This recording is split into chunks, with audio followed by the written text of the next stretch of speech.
she was here, I'd probably be just as crazy now as I was then in about 5 minutes. Isn't that ridiculous? No, it ain't really. Because being crazy about a woman like her is always the right thing to do.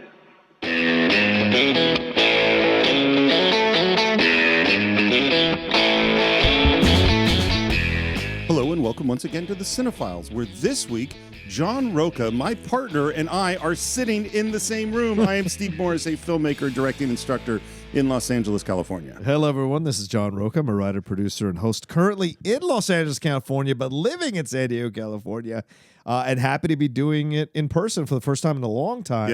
Yeah. Because I'm up here for a friend's event. So excited to be in the same room with you, man. It's really nice to see you. Yes, it's so funny. I'm so used to not actually being in the presence of humans. It's great. It's really great to see you. But what we're doing today, of course, is continuing our exploration of The Last Picture Show, the Peter Bogdanovich film in honor of Peter Bogdanovich, who we recently lost. Yeah. And it's funny. So sometimes when you and I take a break between recordings, things pop into my brain. Ah, yes, of course. And this is something I'd sort of noticed, but has become more and more real as I've thought about this film. Okay. One interpretation of this movie can be that the older generation has gained some wisdom and wants to impart that on the younger generation. Oh, yeah, certainly. And fails. Yes. You know what I mean? Yeah. Like there's something about the inability to take the wisdom of the old. Like you and I, when we were in our 20s, people told us stuff. Oh, yeah. And you go, yeah, whatever. And then we get to our age and you're like, oh, that's what they were trying to tell me. Yep. I got all this time. What are you hassling me for? I got all this time. Then you go, wait, where'd all the time go? Yeah, exactly. Or maybe don't take that thing too seriously, or work more on that thing, or this thing is going to be really important, or, people who said, hey, take care of your health. You're like, I'm perfect. Invest wisely. These things. But I also think, when you bring that up, Steve, it's a great point, because, this is a film that's coming out right around this revolution time, and the youth don't trust anyone over 30, Nixon, Watergate, Vietnam's just a few years away. So all this, actually is happening, but the end of it is a few years away. But all of this is happening. And so the idea, it's kind of a rebellious idea within the rebellion that there is some wisdom to be gained from older folks of our generation, but that we don't listen, or the youth doesn't listen, and we're doomed to repeat the mistakes. And look at what's going on now. There are a lot of things we're repeating that were issues back then in the 60s and 70s that we're doing once again and fighting about in the streets again. You just gave me a whole other level to this thing, which is, who is Peter Bogdanovich? Right. He is the guy who most honors the older generation. Yes. He is the guy who's hanging out with Orson Welles and John Ford and Howard Hawks and Fritz Lang and all these people. And he's the person who's making this very 70s movie that's really honoring these old filmmakers. And particularly if you think about Orson Welles, a brilliant but messed up person who is his own worst enemy. Yeah. Did Peter Bogdanovich learn the lessons? No. That's the thing. Yeah. Is that he's making this movie of these young people making these mistakes. Right. And he is literally at this time making those mistakes. Right. Yeah. So where we left off, Sam the Lion had forgiven Sonny in the diner. And now we follow Sonny, who goes back to see another of the older generation, which is Ruth. Yeah. And this is shot as another oneer. It's all in one shot. She looks completely transformed. Yeah. She's happy. They're sitting on the floor. She's brushing his hair. How come you've stayed with the coach? You don't like him much. I don't know what brought up to leave a husband. She's like a teenager almost. She's like, there's a great song from Katy Perry a few years ago called Teenage Dream, and it was about falling in love with somebody that you fall in love so purely that it regresses you back to that teenage time when everything was so important and it still felt new and exciting and fun and vibrant. And so here it is, this moment, you can see she's clearly dialing into this feeling of womanhood. She looks very feminine. Yep. Juxtapose that when we first met her, which is sitting on the couch, very proper, her legs folded, her purse on her lap, and now she's much more open and relaxed with Sonny, which is a great symbolic difference. I don't know, maybe since she was a little kid, if she's ever been herself. Oh, yeah. Just like, this is who I am, I'm comfortable in my skin. Right. I think she's been trying to please people. And then there's another interesting thing, too, which is not being herself, because he asks again, why'd you marry him? I don't know. My mother didn't like him. Maybe that was it. Which, where else in this movie do we have someone talking about whose mother doesn't want them to marry somebody? Yeah, right. With Sybil Shepherd's character. Yeah, right. JC and Dwayne. JC and Dwayne. You know, and so like, okay, we've seen most of Ruth has been trying to please people. Right. And then this one choice that she made was really not so good, was trying to displease someone. Right. And none of them were about her. Yeah. I never noticed how ugly this room is. I mean, you can't have a more symbolic line. Like, I never noticed what my life was, how ugly it was until right now. Yeah, I was watching, actually, it's really funny. I was watching an old episode of Veep last night, and there's a scene where Mike is coming up to an old press secretary guy who he had kind of helped get railroaded out of Selena's administration in the earlier seasons. Well, Mike is up for this job for the NHL to be the head of communications for the NHL, but this guy ends up getting it while they're at this meeting that Selena is at, and the guy says to him, Mike tries to apologize, and the guy says to him, "You don't understand, like, me getting out of the situation, I realized what a terrible situation this was. It woke me up." And how many times have we, you and I, or people who are listening, had that where they think, well, I'm in the repetitive patterns, and then all of a sudden something happens that takes you out of it, something joyful, and you realize, oh my God, how could I have kept existing in this situation? You know? I've never had an experience like that. I don't know what you're... Yeah, yeah, sure. And this is what's weird. She asks him what his favorite color is, and he says blue. And then at the end of the scene, she says, I'm going to buy us a new quilt. Blue one. I have two feelings about this. Okay. Feeling number one, she's doing things that make her happy, and she's thinking about things that are happy. Right. Feeling number two, it's his favorite color. Right. Oh, good point. Not hers. Right, but... All right, so at the risk of walking out of the tight wire or tightrope, when women fall in love with men, it's been my experience that they want to do some things like this that kind of symbolize an extension of their love, you know. And so for her, the quilt is something that will make her think of him when he's not around. So it's kind of Absolutely, fits that 100%. Right. I Not totally every woman does yeah. this, but I've experienced. Well, and guys do it too. Yes. I mean, like, yeah, you know, Absolutely. what's your favorite thing to eat? What's your favorite, Right. you know, what kind of music do you like? I mean, we all do this. Mm-hmm.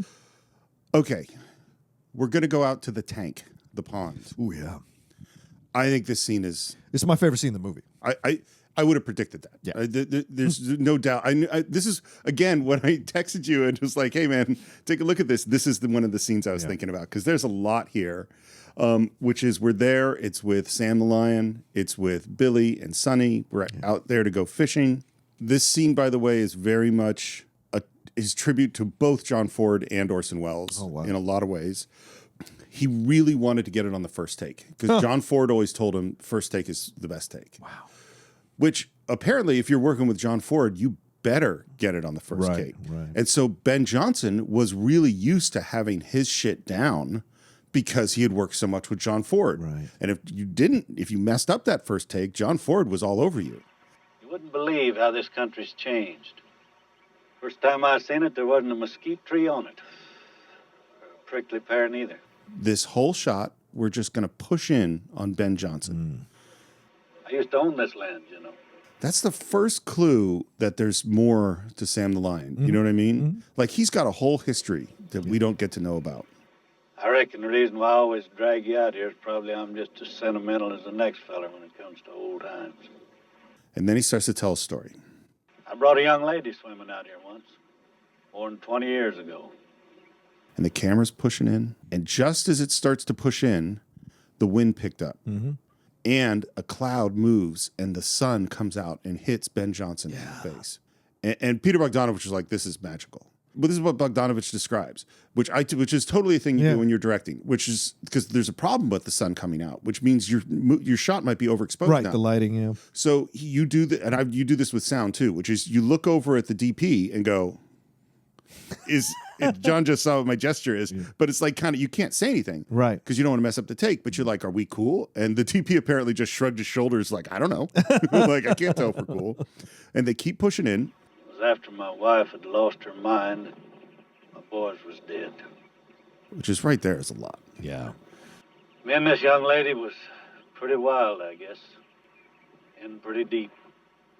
We used to come out here horseback and go swimming without no bathing suits.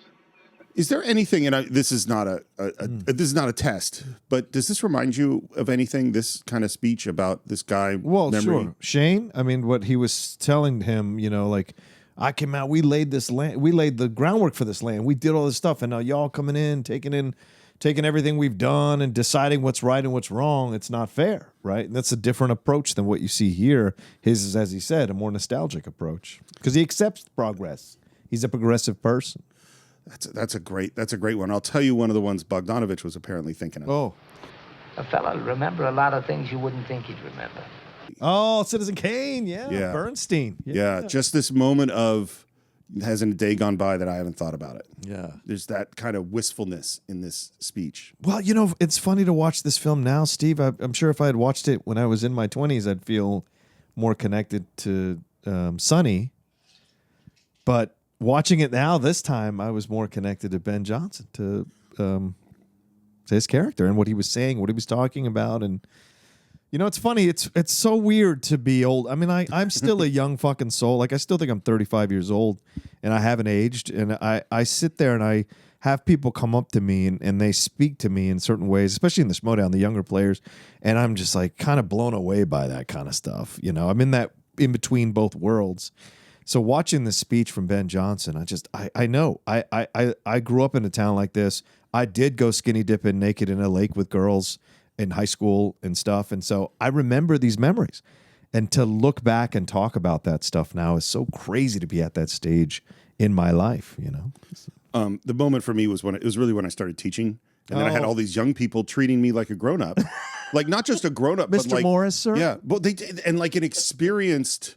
Like, not just an adult, but like the wise old man. Yes. Like, oh, shit.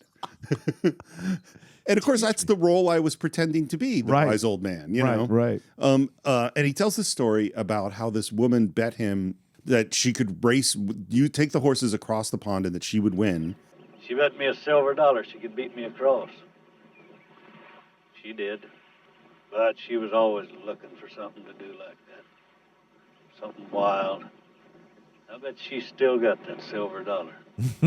Which, knowing what we find out, Yeah. I bet she does. Oh, absolutely. She does have that silver dollar. The silver dollar, just like the blue blanket, means so much to her. And then the camera starts pulling back. And when the camera starts pulling back, the sun went behind that cloud. And that's just and this is take one. Right. Okay? Incredible. Whatever happened to her? Oh, she growed up. She was just a girl then, really. Why didn't you ever marry her after your wife died? She was already married. It's so interesting because he's talking to a person who's having an affair with an older married woman. Yeah, true. Good point. Does Sam the Lion know about Ruth? At this point, I don't think so. I don't think so at this point. I don't know if he does. I mean, everyone else in the town seems to know. Eventually, yeah. But I don't know. I don't know if Sam does. It's because it changes him saying this speech if he knows. Yeah, exactly. He's giving him advice. Her and her husband was young and miserable with one another, like so many young married folks are. I thought they'd change with some age, but it didn't turn out that way. I got a feeling Sam doesn't have many friends in the town for a number of reasons, right? I mean, I think he sees through the bullshit of some of those guys that are in charge. He's a progressive person in a small town. There's not a lot of progressive people in small towns usually. And so I think he senses there's a kind of a spiritual camaraderie with Sonny that he doesn't have with anybody else. And so he doesn't have, and as he says, his kid died. So him imparting this stuff, him sharing this stuff with Sonny is a way of connecting with another human being. We all have to get stuff out sometimes. And I think in this moment, that's what he's doing, sharing it with somebody that he can share it with, you know? I think my thinking about Sam the Lion has grown just in the week since you and I have talked. And here's the thing I was thinking about. I was thinking about the moment that he sends everybody away and says, I'm done with all of you. And I was thinking about the fact that he always bets on the high school team, even that they're going to lose. Yeah. And here's what I think about Sam the Lion. Okay. I think when his kids died, is that I think he took on all the kids in the town. Maybe. And said, these are my kids. Right. And he says, I'm going to be a good father, and I'm going to support them even when they're losing. Yeah. Even when they're losing, I'm going to bet on them, and I'm going to put faith in them. And that's why that moment with Billy is so painful to him, because he's like, I've been like supporting you since you were all kids, and you betrayed this innocent kid like this. And I think that Sonny is the person he's put the most on, which we're going to find out because he's going to give him the pool hall. So there's a lot here that he's putting faith in this younger generation. I'll extend it out to where this could be John Ford or Elia Kazan or any of these people that have helped Bogdanovich in their stories. And taking a chance on the youth is a progressive thing. And a lot of older people don't want to take chances on the youth. Here he is wanting to take a chance on the youth. Exactly. I love that. Yeah, exactly. Being married always so miserable? And I love Sam's response. No, not really. About 80% of the time, I guess. So it's not really always miserable. Well, 80% of the time it's miserable. And then here's what happened. So as I said, Bogdanovich, he didn't want to cut. He wanted this all in one take. And they get to this point, and Sonny's got another line, and he didn't ask the question. Oh. And Bogdanovich is watching, and the clock is ticking, and it goes, he says 30 seconds, which is an insane amount of time. But even if it was 3 seconds or 5 seconds too long a pause, it's too long a pause. Right. And that is why there is one cutaway in the middle of this thing. So they cut to the pond, and they come back, and they did a second take. And in the second take, the sun didn't come out, the wind didn't blow, all that stuff didn't happen. And so all of this is take one. Wow. So and it's just because Tim Bottoms forgot his line that they had to put a cutaway in the middle of it. And when they went to do take 3, the clouds opened up and it started pouring rain, and they ran off the set. Oh my God. So all they had was take 1, really. That's a hell of a take. It is. We ought to go to a real fishing tank next year. And then he says, Nah, don't do to think about things like that too much. what does that line mean? Basically, it means to me when he says it, it essentially is like you can't dwell in the past. You can't live, or you can't try to repeat the past. The memories are there; they're nice to look back on, but that time is gone. I'll tell you what I think the line means, and I've been thinking about this a lot. He's dying. No, it don't do too much to think about things like that too much. That's a fair point. Is that he starts to make a plan for next year and then goes, no, I'm not going to be here next year. If she was here, I'd probably be just as crazy now as I was then in about 5 minutes. Isn't that ridiculous? And then here's some fucking Sam the Lion wisdom. No, it ain't really. Because being crazy about a woman like her is always the right thing to do. Being a decrepit old bag of bones, that's what's ridiculous. I love that line. Yeah, it's a great line. Yeah. And that's the end of the scene. And it's funny. So when he's trying to get Ben Johnson to do the part, he told him, you're going to win an Oscar for this. Yeah. And this is the scene that won him the Oscar. Yeah, no surprise. I mean, it's an incredible scene. It's just so honest and so heartfelt and simple. Yeah. And it really encapsulates what a completely different role this was for Ben Johnson than anything he's played before, and really woke people up to the incredible abilities that he had as an actor. So it's fantastic. Absolutely fantastic. It's really great. We're back at that swimming pool where all the shenanigans happened before. There's people making out. Do you remember the high school, like, people making out parties?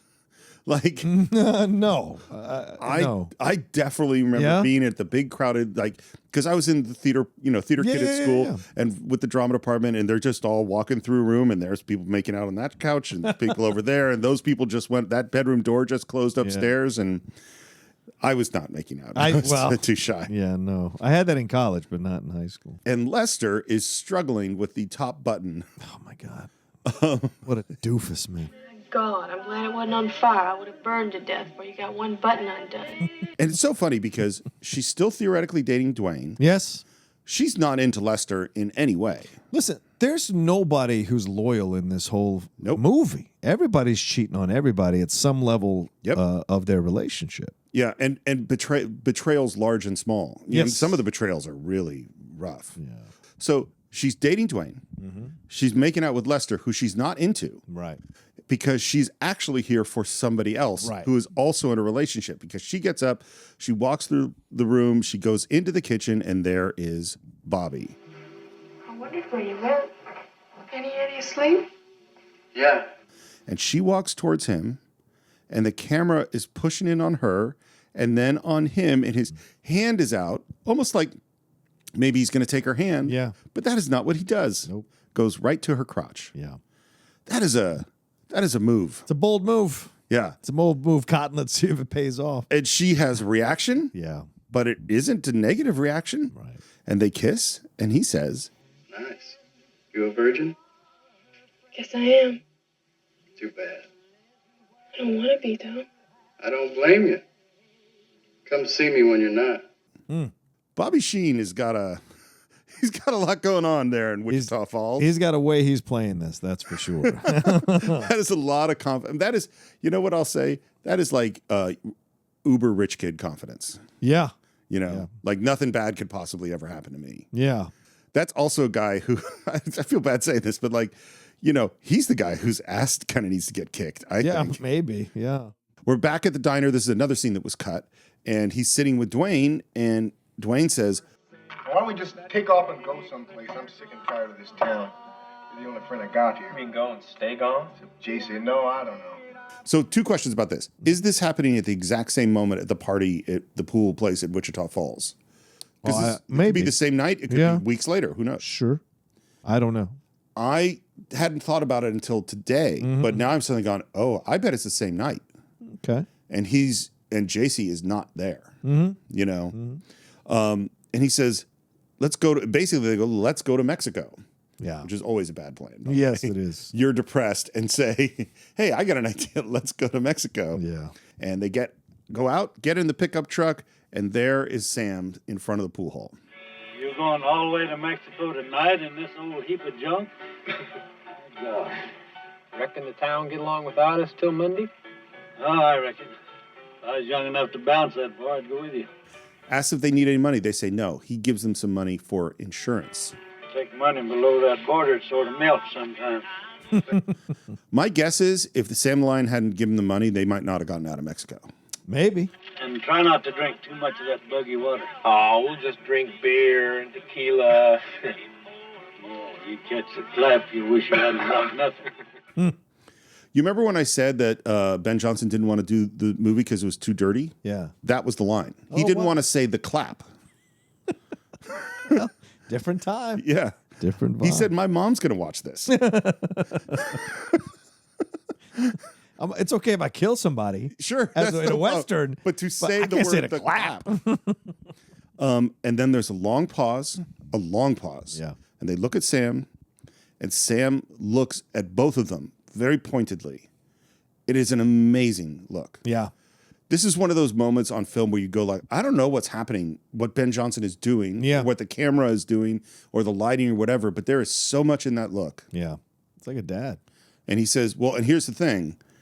He's dying. Yeah. I think he knows he's dying. Right. I think he's looking at them for the last, he is looking at them for the last time, but I think part of him knows it. Oh, well. We'll see you. Hello? And they drive off, and the camera stays on Sam as they drive away. In the book, you go to Mexico. Oh, wow. I am glad they cut it. Yeah. There's some weird stuff that goes on. Okay. I mean, you know, it's like, it's not like the Heifers. Right. But what the sexual sort of stuff they see in Mexico, it's good it's not in the movie. Wow. Yeah. Okay. By the way, I looked it up because I'm a strange person. Yeah. Laredo, Mexico, was 501 miles away from Archer City. So that is how far they had to go. Yeah. It's a long drive. Yeah. There and back. And but the other thing I love about them not actually showing going to Mexico is when we come back and you see the sombrero in the front seat and you cut to Sonny driving, it tells you all you need to know. He does such a perfect job of acting the hungover alcohol sickness. I've got the sweats. I could throw up at any moment. I have to stay awake and keep driving. Yeah. It's perfect. Yeah. You know, Dwayne's asleep. They pull into town. You know, he says his stomach is still upset and they're going to head to the diner to get some food. Closed. Yeah. I've never seen it closed before. Well, not even for Christmas. And they go, well, maybe Sam will have something. So they head to the pool hall. Pool hall is locked. The town is totally deserted. It's totally empty. Hey, Andy. Yeah, it's a wonder somebody don't steal the town. Hey, where's everybody? Oh, yeah, y'all been gone, ain't you? And this is as little bedside manner as any human can have. Sam died yesterday morning. Now, you didn't know this was coming. No, I had no idea why this happened. I thought it was going to be something else, right? And then when it happened, I let out an audible, No, I let it out as I was watching it because I was so heartbroken by it. He has such a presence in the movie, and you just had that scene with the speech and the pause staring at them before they went to Mexico. Yeah, and there's a feeling like he is the core, the moral center, the anchor. And like, what's going to happen to these people now that Sam the Lion's gone? Right. Who's going to take care of them? Who's going to help point them the right way? Yeah. Sam the Lion? Yep. Sam's dead. He was quite a feller. And I love how Bogdanavich films this, which is, we're not even really looking at Andy. We're just sticking with Sonny. Yep. And he looks up at the traffic light and he's just kind of sitting there, taking it all in. Yeah. And then we hear about the will. They found his will. Craziest thing you ever heard. He left you the pool hall, Sonny. What do you think about that? Can you imagine that? You just graduated high school, and then someone just leaves you this business. Yeah. One of the most important businesses in the town. He left Genevieve, the diner, which makes a lot of sense. And he left that old woman who couldn't run the popcorn machine. He left her the picture show, which was so smart. Wasn't the sheriff pissed? But the sheriff's pissed because they didn't leave him anything. Yeah. That's what I mean. Yeah. I think he's not. I think he's part of the town.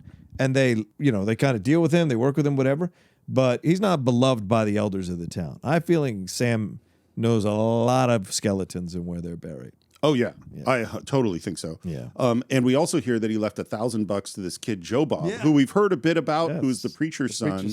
You and I haven't talked about him, but he left $1,000. Nobody knows why he left that money. Yeah. And then we cut to the funeral. So in the week before shooting this funeral scene, Peter Bogdanovich's father passed away totally unexpectedly. Oh, my God. Yeah. So he had to fly back to New York, go to the funeral, and then the day he flew back to Texas, he had to film this funeral of Sam the Lion. Jesus. Right? Yeah. I mean, that's a lot. Yep. I'd have a really hard time doing that, man. This is the thing, you hear those words, the show must go on. That's not that's not like a cute, funny thing. Yeah, that's what it really means. It means like, okay, this shit happened. Yeah. Yeah, I've had, not at that level, but I remember when my dad came to the set of The Assistants is when he was dying of ALS. Yeah. He wasn't in the wheelchair yet. I think he was, but he's definitely having trouble walking. Sure. And I remember welcoming him to the set and showing him around the set, and then I had to go back to work. Yeah. Yeah. This is beautifully shot. Yeah. And you could totally see the John Ford, Yes. Yeah. Good point. And we see Sonny, who's next to Billy, and Billy's just smiling because he doesn't understand. Yeah, doesn't get it. And again, we have the thing with the hat. And this is what I mean of you take a meaningless gesture, and then as you repeat it, it takes on meaning, It becomes important and heavy. And we see Ruth there, and she looks over at Sonny and smiles. Yeah. And then we cut to Lois, who is dressed in white at the funeral, and she's crying. Yeah. Did you suspect? Yes. At that point, when she's crying, I started to suspect. I wasn't fully there, but I started to suspect, why is she crying so much? What is going on here? Is there a backstory with them? I didn't put two and two together, but I was starting to sense that there was something more, obviously, between them, because she's the only one showing real emotion.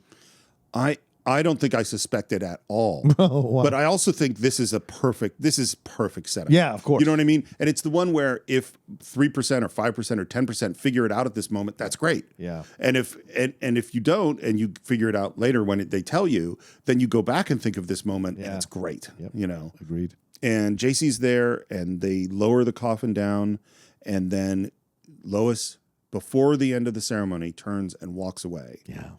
And the shot is, so normal, what the rule of thirds is? No, please tell. So the rule of thirds is like a basic photography idea, which is if you picture the rectangle of an image, and you were to divide it in lines at thirds, going vertically and horizontally, you generally put the horizon, if you want a shot that's really about the sky, you put the horizon at the bottom third. If you want a shot that's about the ground, you put it at the top third. Yeah. And those corner points where the lines intersect are key spots for visuals. So if you look at the greatest cinematography of all time frequently, if you put that grid on top of the image, you will see that someone's face is right on the corner of those lines. Interesting. Yeah, it's like one of the most basic photography framing tricks. I'll say, what we'll do? There's a couple of really good YouTube videos that demonstrate how this works. I'll put them up. Sounds good. But this shot, he doesn't obey the rule of thirds, which is a very John Ford thing, which is that the horizon line is like a down at a sixth. It's really low. Right. The image is almost all sky. And it's totally right out of a John Ford movie. Yeah. We're off on the senior picnic. Another shot. I cannot believe this was taken out of the film. This wasn't it, because what we see is all the kids are laughing and having a good time, except for Sonny in the backseat of the car as they drive by the tank where you had that scene with Sam, and he's crying. Yeah. I can't believe they took that out of this movie. And we go to the motel, and Dwayne is combing his hair. By the way, the senior trip in the book, they go to San Francisco. Oh, wow. Yeah. Wow. Yeah. But this, they just go out of town somewhere. Yeah. And he knocks on the door, and we hear come in, and he goes into the motel room, and there is JC. Yeah. And they kiss. They tell each other they love each other. They sit down on the bed. She undoes her top. Jeff Bridges' look of amazement when he sees JC topless. It's so good. It's great. And then she says, hurry. Yeah. And man, he hurries. His clumsy fumbling around, ripping off boots and all that jazz. Oh. And we know it. So they have decided, because Bobby Sheen said, you can come back when you're not a virgin. Yeah. Now Dwayne gets to have sex. Right. That is what's happening here, which is just so. But then he gets on top of her. All is fair in love and war, man. And it's not. No. I don't think that's one of those statements of like, no, actually. Well, it is, because we've all done, well, you're different. You're unique because you haven't dated around a lot. So you have no idea. The best of us understand we fuck over and get fucked over. That's the game. Sure. And so that's what I'm saying is like, when you've experienced it all, you kind of go, yeah, all is fair in love and war. And of course, she's a young woman. So judging her and her process and her journey is kind of not our place, because we don't know the pressures from her own point of view. And yeah, she's using the dude to get to the other dude, disguised as the other dude. I know what she's doing. But like, with the same process is we've seen guys do this as leads in other movies or whatever. And so it's just the game. And so for her, and it's what's kind of powerful about this movie is that JC has her own agency. And she has her own path that she's walking, and some people get shattered on the rocks. And What's-Her-Face warned about that in the diner. She said JC's one of those girls. She knows because she's a beautiful girl, young, and she probably has that kind of wandering eye. It's danger. Well, and so many thoughts. Yeah. On the all's fair in love and war. Here's what I'll say. It's like you might be... there are things that people do all the time, and you accept that people do them. That doesn't make them fair. And fair means that that's okay, and that's not what this is. So it's like people headbutt in the clinch in a boxing match. That totally happens. And if you're going to be a boxer, you have to be aware of that and protect yourself from that, and maybe you're even going to choose to do that. Right. But it's not fair. Okay. It's just a thing that happens. So that's my opinion. Okay. Second opinion is I'm so glad you said this about JC, because you know what, where my brain went is I went to Animal House. And those guys, and you think, how many things do you see guys do in those kinds of movies? Oh my God. Where we go, yay, he's off lied to that person so he could have sex with them. Woo! Right. Because, and so in that sense, this is nothing. That's not different at all. Yeah. She's just doing what she's doing. Yeah. The third thing about it is the thing about with JC is it's all so sad. Yes. Because it isn't going to bring her happiness. Nope. That's the thing that's different from Animal House. Right. In Animal House, they liked doing that thing and they had a good time doing the thing, and we can judge that it was a horrible thing that they did. JC is not heading to any direction that's going to work out for her. No. She's exploring all the different avenues and they're not leading to a positive ending. Because even if she did end up with Bobby Sheen's not going to make her happy. He's not going to be faithful. No. Oh my God. Well, and just like what her mom has told her. Yeah. Like it isn't the fantasy you're creating about this other person is not actually going to be magical. Right. And definitely this is not going to be magical. Well, it's like you said, the older generation, the young generation, not listening to the old generation. She's not listening to her mom. Her mom's trying to guide her through this situation. This is a rare characterization of a mom that actually cares about her daughter, actually wants to guide her daughter in the right direction, and the daughter's not listening. That rarely happens in movie, or at least movies around this time. Well, particularly the way she's guiding her. Yes. There's a lot of movies where the mom says, now don't have sex with anybody. Right. There's a lot of that. Yeah. But there isn't a lot of, you should have sex with him to learn that it's not important. Right. Like, you're a beautiful girl and these are the things, and you should care about the money, and you should care about, like, she's given her some very different advice. These are harsh truths. Yeah. And so Dwayne is getting on top of JC. And it does not go well. Nope. He does not perform. He didn't do any better than what's his face. Was it Billy? Was it Billy, Billy. With the prostitute? Oh shit! I never Yeah. made that connection. There's but no you're difference. Right. You're right. Well, and JC's not much nicer than the prostitute. Right about it afterwards. She is. Yeah, she true. She is rough on him, and he keeps saying, "I don't know what happened." It was Mexico. No telling what you got down there. I just hate you. I don't know why I ever went with you. I don't know what happened. Well, put your clothes on. You think I want to sit around here and look at you naked? She throws the clothes at him, and it's her line. This line is amazing. I know you couldn't do it. Now I'll never get to not be a virgin. Why don't we tell everybody? The whole class knows. So childish, but yeah. That's but just basically, I didn't get what I wanted. Yeah. What she wanted was not sex with Dwayne. No. What she wanted was not be a virgin. Right. And this is the other thing she wanted. This wasn't a hidden thing. No. That she and Dwayne were going into this motel room. This was everybody knew they were going in the motel room. She liked that everybody knew that she was losing her virginity right now. And he starts to leave. He starts to go out the door because she's mad. And she says, Don't go out there. You haven't time to do it. They know. So now she didn't get to lose her virginity. Right. But she wants to create the illusion that it happened. Of course. And then she says, I don't want one soul to know. You better not tell one soul. You just pretend it was wonderful. JC is so intense. And he goes out, and of course, everyone is looking. Yeah.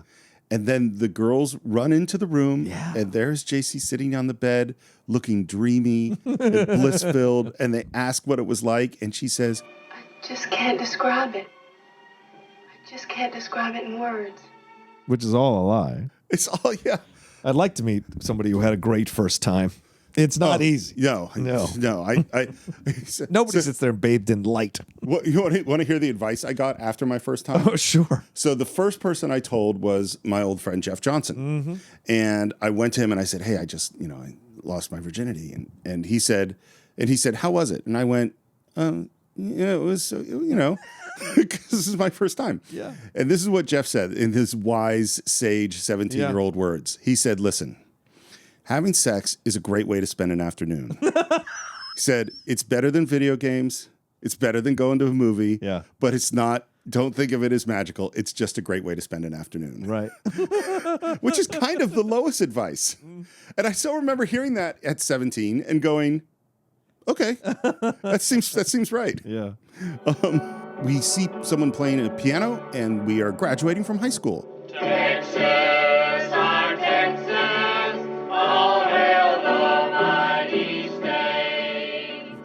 And then Dwayne, who's next to JC, says, I can do it now. I know I can.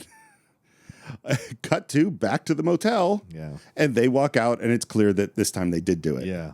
Dwayne is thrilled. Yeah, of course. This is the best. And she is not happy. Oh, quit prissing. I don't think you did it right anyway. It's funny. There's a theme that goes throughout the book that's clear, which is basically about the female orgasm. Is that Ruth with the squeaky bed? Is that there's a lot of her, like Ruth is thinking there's this thing I could get to, but I can't get to it. Right. That's her thoughts. Right. And this is what's going on with JC as well. Is there's this thing that I'm trying to get to, right? And it doesn't happen with Dwayne at this time. Jason? What's on your feeble mind, Dwayne? Say it's been on a date. Uh-huh.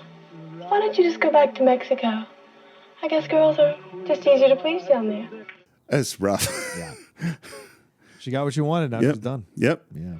Just go there once more. Just one more time. You can at least see me. You find somebody else to pester. I've got a new boyfriend now, and I can't be talking What to new boyfriend? Who? Bobby Sheen, of course. Bobby Sheen? Now, is she Bobby Sheen's girlfriend? No. Have they gone on a date? Have they had sex? Nope. I don't think so either. No.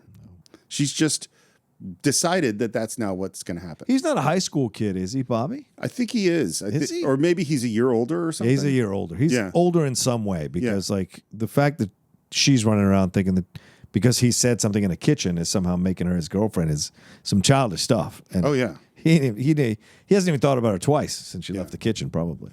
At the pool hall, Dwayne hangs up the phone, grabs a pool ball, throws it at the wall, dents the wall. They didn't know it was going to dent the wall. Oh, crap. It was just wait, pool balls are heavy. I was like, what are you thinking? Because they're just in the real location. Jeff Bridges. And now we cut to later. He's got a suitcase because he's leaving town to go be a roughnecker. Yeah. To go because he's not dating JC anymore. Right. And the last thing he says is, Hey, listen here, they busted up. Let me know. thing is, Sonny doesn't let him know. No. My feelings about Sonny are continuing to evolve, and not in a good way. All is fair in love and war, man. Let's keep going. You know, we could do a whole short on that. That sounds good. Yeah. I'm down. There's a lot of stuff in there. JC's watching TV, and she is bored. Yeah. And who walks into the house but Abilene? Yes. She ain't home. No, he and Mama went to the club. Because this is what's weird. JC knows that her mom's having an affair with Abilene. Oh, yeah. That is real public knowledge. She's very aware of it. Yeah. Yes. When are you going home on a Saturday night? Bobby Sheen ran off and got married.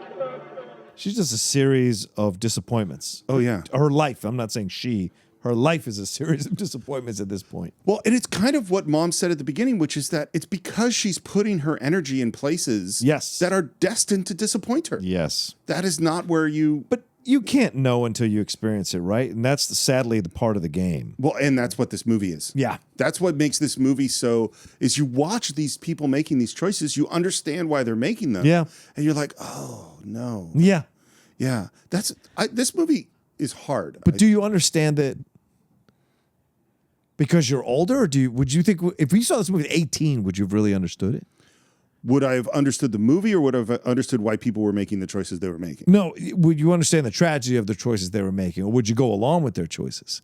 That's the thing. I wonder what the experience is like if we were 16, 17, and we watched it for the first time.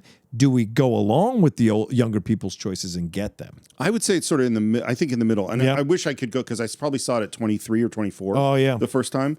And it certainly had a strong effect on me. Right. I am certain I knew that some of these were bad choices. But I'm also certain that I didn't understand what it was saying about the older generation and where these lives were going, and that the depth of the communications that aren't happening. I didn't get that at all. Yeah, yeah. Like I was moved by what happens with Ruth Popper, and her performance at the end, I'm sure, got to me. Yeah. But I couldn't understand it the way I can understand it today. Yeah. You know? Right. Great point. Can you turn the TV off? No, I'm going to go play some pool. Just tell your daddy the well came in, okay? I wish I could go to the pool hall. I've always wanted to. It's terrible things girls aren't allowed to do. Is she already consciously deciding that she wants to have an affair with this guy? Or is she toying with flirting with him? With Abilene? Yeah. Oh, yeah. From the moment he comes in? As soon as Bobby is gone, she is trying to somehow regain control of something. Abilene coming in, I think in that moment, the idea sparks, and you can see it. This is some really great acting from Sybil Shepherd. It's there, it's subtle, but it's there. And Abilene knows it's happening because he's been around the block a few times, or been around a few oil wells. And so I think this is just a game between both of them where he lets her think she has control until they get into the bedroom, they have the sex, and then poop, he's done with her. And so to me, I think he knows how this game's going about, so he knows how to play it because he's had such experience with it. And she's like kind of, now that she's had sex, there's a different approach to it, you know? So they talk about her going to the pool hall, and he's going, and he's got keys, and Right. like, oh, and it's so weird. I'm sure watching the first time, particularly, going like, oh no, Yeah, it looks like unsettling. what's going to happen here? Right. The other thing that's going on is she and Clu Gulager, who plays the part, Sybil did not get along with him. Oh. And so, Wait, Sybil Shepherd didn't get along with somebody I on know, set? right? That is unheard of. by the way, I think we kind of hinted at this, but I don't think we really said it. I don't think either of us are Sybil Shepherd fans. I'm not. It's not that I'm not a fan of hers. I'm a fan of her work. That's for I'm sure. a fan of some of it. But you know, hearing some of those stories with her and Bruce Willis, who, by the way, didn't turn out to be the best He's guy not the either. easiest guy. Yeah. So you know, you just hear about it and Baranski didn't have positive things to say about it. Her experience with Sybil either. So. I have never been. It's not that I think that she was a bad actor, but she's never been someone like, oh, Sybil Shepherd's in that, I want to see it. Yeah. I think she's phenomenal in this movie. She's in the Sharon Stone camp for me, where that when she's good, she's good. Yeah. But you also know that there's a lot of drama involved in working with someone like this. So she's not getting along with Clue. So what does Peter Bogdanovich do? He shoots Clue stuff, sends him off the set, and Peter Bogdanovich is acting with her off camera. What? Yeah. Wow. Which apparently happened a fair amount. You know what that happened in El Cid? No, I do know that they didn't get along. Charlton Heston and Sophia Loren hated each other throughout the whole thing. So they constantly were doing little things, kind of like Steve McQueen and Yul Brynner, little things to one-up each other and not be in the same frame or not be in the same position in the same frame when they were shooting stuff. It's fascinating to hear about people not liking each other and having to do a romance in a movie. It's crazy. Well, and that in this case, you have an actor who's never acted before. Yes. And the director's offered to give her a lot of help. Yeah. And so he's rehearsing privately with Sybil Shepherd a lot. And now he's playing romantic scenes off camera with her. Right. And they decide to go off to the pool hall. Goodness, sure is dark in here. And she picks up a cue. And he walks over to her, and the camera is kind of over her, and he's silhouetted, and he kind of moves over above her. Yeah. And in the theatrical release, that is the end of the scene. Right. It's just he moves in on her, and we don't see what happens. Yeah. But and I'm glad they put this back in. Yeah. Because the way that he seduces her, you know, puts the stick around her to pull her close, you know, puts a blanket on the pool table. Yeah. Like there's no hesitation with Abilene. He's been to a few oil wells, like I said. He's been around the block. He knows how to drill. Yep. He knows how to drill. And he lifts her up on the pool table. I don't even know if he would have kissed her if she didn't kiss him. No way. Yeah. No way. He And- knows what he's doing, too. Because this is a way of getting back at what's-her-face, her mom. Oh, absolutely. Right? Absolutely. Because Abilene, I mean, she flicked him off or whatever, or maybe she's getting clingy or whatever. So his is a way of like, you know, I'm just going to mess with it. Well, the last thing that we saw is that mom called Abilene and said, "Hey, you want to have some sex?" And he turned her down. Right. And so here is the daughter going all the way with him, and it's just beautifully shot. And what's funny, you know, we've talked about there's no nudity in this one. Yeah. We talked about the nudity being boring or non-sexual or funny or uncomfortable or you know, like the pool scene where she's on the diving board. That is uncomfortable and like, how do I feel about this? Yeah. This one is sexier in some ways and even more uncomfortable. Yeah. Because you're like, oh, this is terrible. What's happening? It also, by the way, you know, I talked about the idea of the orgasm. It is very clear in the book that this is good sex for her. Wow. Oh yeah, this is the awakening. This is the moment. Yeah. Yeah. Well, you know, I mean, Abilene's got to be a lot different from Dwayne. Yeah, it's true. You know, it's true. It's later. Oh, by the way, when they put this in the 90s, they didn't have audio for this, so Sybil Shepherd had to come in and do breaths for the sex to put the audio in. So 20 years older. Oh my God, that's hilarious. He drives her home, and she says, and it's such, like, you could see that she wrote this line in her head, you know? She says, What a night. I never thought something like this would happen. and she goes to kiss him because it's all romantic. She's like, frame this in this romantic way. And he won't kiss her and says, How about hopping on? Yeah. That is... She's getting some harsh lessons about sex and how men use sex as well. Yeah. Yeah, terrible. And then this is what makes it more terrible. It's very clear that Lois, her mom, in the house, recognizes the sound of the car. She jumps up. Yeah. Abilene is here. And so when her daughter enters, she knows. Yep. That is a fucking thing. And once again, what a mom.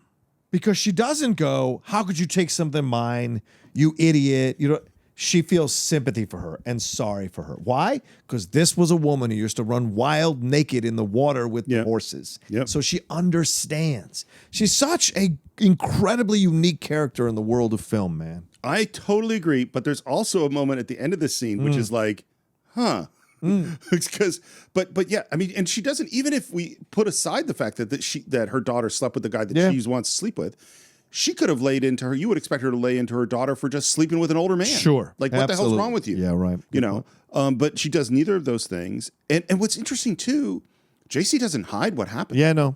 Oh, he's just awful, Mama. Why do you fool with him? So it's an acknowledgement, an open acknowledgement that I just had sex with the person that you have sex with. Yeah. That is crazy. Yeah. And she is really comforting to JC. Yeah. Bobby was the last one. No. I'm just gonna be an old maid. Honey, that's just the way it goes sometimes, you know. You win a few, you lose a few. By the way, this is another. It's all one shot. Oh, wow. There's a lot of them in here. They're not super showy. Right. But there's this is some good acting. You need to be good to pull off these scenes all in one shot. I want to tell you something. What I've done has not worked out too well. I think maybe we better think of something else for you, Which I think is this great admission. But then this is where I go, okay, we've said she's being warm and supportive and she's being a good mom. But then she says, Right now, I guess Ruth Popper's got about as good a setup as anyone. Ruth Popper? why does she say this at this moment? Well, because she knows, right? She knows what? The situation with Ruth and... Oh, obviously she Right, knows. right. Why is she telling her daughter this? I don't know. Why do you think he's doing it? Because I think she plans for her daughter to hook up with Sonny. Oh. She says, and her daughter doesn't know what's going on. I thought it meant more that Sonny is like really devoted to Ruth. And so it's a better situation. Well, that is certainly than true. she has with Abilene. That is definitely. See, this is why I go, like, you could totally interpret it as Right, just going, right. man, I should have been sleeping with a guy like Sonny rather than, or Ruth Popper's got it figured out. Yeah. But then she also just kind of dangles Sonny. Didn't even think about that. Because what happens is she says, Oh, don't you know about that? Well, it's been going on about 6 months now. I thought you kids knew Oh, everything. it's the silliest thing I ever heard of. She's 40 years old. Oh, so am I, honey. It's kind of an itchy age. that's a fucking great line. I'm certain that there's a lot of women who hear that line and go, yeah. Yeah. You know? Yeah. And again, this is something he's never been on film. Yeah. You know, a 40-year-old woman talking to her daughter about 40 being an itchy age. Yeah. I mean, this is after her daughter just had sex with the man that she's having an affair with. Right. This is the 70s, man. I don't believe it. Sonny's always wanted to go with me. That's where I go, did mom just dangle Sonny? Did she just like put him out there as an alternative? And maybe this is something people listening to the podcast, maybe you have opinions on it. Was this done on purpose? Was mom just thinking about Ruth and how that's good for her? Or was mom purposely dangling Sonny because she knew that JC was going to go even as revenge on her daughter? Yeah, but I think if she cares about her daughter, why would she put her into a situation where she knows her daughter's going to have a loveless marriage or a loveless relationship? Well, and that we see where it's going to end up. So I agree. I think it's an odd moment. Yeah. And then we go into this sequence that's really weird. I'm not going to spend too much time on it, but we hear that this kid, Joe Bob, that Sam had left $1,000 to, has grabbed the little daughter of someone, and they're afraid that he's going to molest her. Yeah. And the sheriff and a whole bunch of people, including Sonny, go find this guy with this little girl in the car. Yeah. It is weird. It is weird. Yeah. But he did molest her. He asked her to take her panties down. No, absolutely. 100%. That's a molest. Yes, 100%. Yes. Whether he's physically touched her or not is irrelevant. The molestation is there. And the way it's handled and discussed, again, it's a different era. Right. But like... But I mean, how gutsy. Why are we putting this subplot in there, Steve? I don't know. What is the point of the subplot if you're... Like, it's odd to me. And it's all in the book. Yeah. And they do... But it's the same in the book. I mean, so it's still like... I almost go like, this is Larry McMurtry's hometown. Yeah. And maybe this is something that happened. Yeah. I don't know. It's weird. Expose it, yeah. But we're back after this. And by the way, there's a shot of the sheriff and a bunch of people super close on all of their faces in a group. It is such an Orson Welles shot. Yeah. Like and I wrote down Touch of Evil, and then I listened to Bogdanavich on the commentary track. And he said this was his tribute to Magnificent Ambersons. But what does he say about that scene with the kid? He didn't say anything. That's mind blowing because I mean you can make the correlation that it's an older kid abusing a young girl. Same thing as Abilene just did to JC. And what and not necessarily what Ruth is doing, obviously to Sonny, but like this idea of old with young. Old needing young, old wanting young, and she just said it's an itchy age. So I wonder, and I'm not trying to correlate, obviously, but I'm saying you can make a correlation there possibly. Odd that Peter didn't say anything in the document. I don't think he really did, and I mean maybe I missed it too. But I doubt it. The other thing I think, is that a lot of this movie is about the underbelly. Yeah, It's about what you don't see. That's fair, You too. know, is Yeah. that there are all these In people. the small towns. Well, and in particular, that this is the son of the preacher. Right. And in the book, there's a little bit more. Like, he is supposed to become a preacher, and he is going and preaching yeah. and doesn't have faith. Yeah, so maybe it's a shot at religion. Maybe it's a subtle shot at religion here. Yeah. And by the way, as they grab him, his father is yelling at him and like he's going to go to hell and all Yeah, this. yeah. It's weird. It's really, really weird. And the mom wants to kill him. Yeah. And then, as we're hearing talk about this, there is JC in the convertible calling to Sonny. Mm-hmm. Isn't it terrible, Sonny? Were you there? Did you see anything? So she went right from finding out Sonny is sleeping with Ruth Popper to now she's interested in Sonny. It's true. It scares me to death. You just never can tell when something terrible is going to happen. Basically, her play is that she's scared and wants him to go on a drive with him. And she even puts her hand on his hand. Right. It is very, very clear what she's doing. She manipulates it, yeah. I felt lonesome. Thought you might want to drive around a while. Well, I'm supposed to be someplace. Where is the place he's supposed to be? Ruth. And she's looking right into camera, which Bogdanavich says is a Hitchcock trick. That he's not looking right at camera. She's looking right into camera. So it feels like she's looking right into us. Mm-hmm.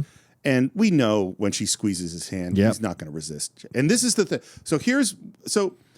It's not that I thought what Sonny did in this movie was okay. Yeah. I never thought that. Right. But I think in first watching it, gave him more like, well, things are just happening to him.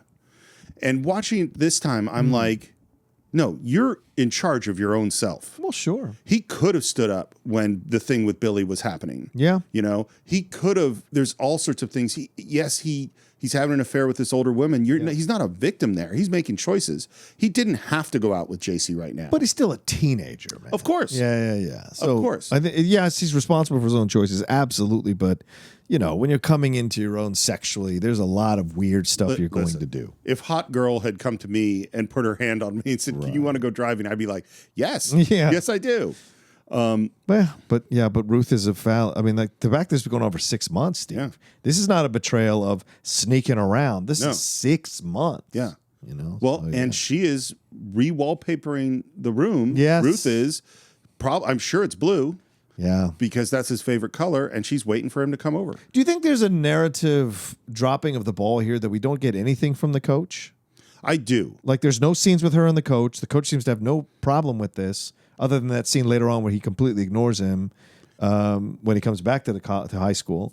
It seems odd the coach does nothing here. Or we no scene with him. Well, because we hear that if he found out, he's going to shoot us. Yes. You know, like, so I think it's totally weird. No. Well, this is that's the thing. And we hear it, the whole town knows. Yeah. Yeah, I think it is weird. Yeah. Is there anything of that in the book? No.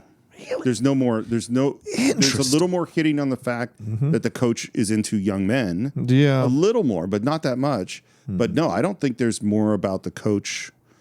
No, I don't think there is more. Maybe you're meant to infer that he wouldn't have a problem with it because he's gay.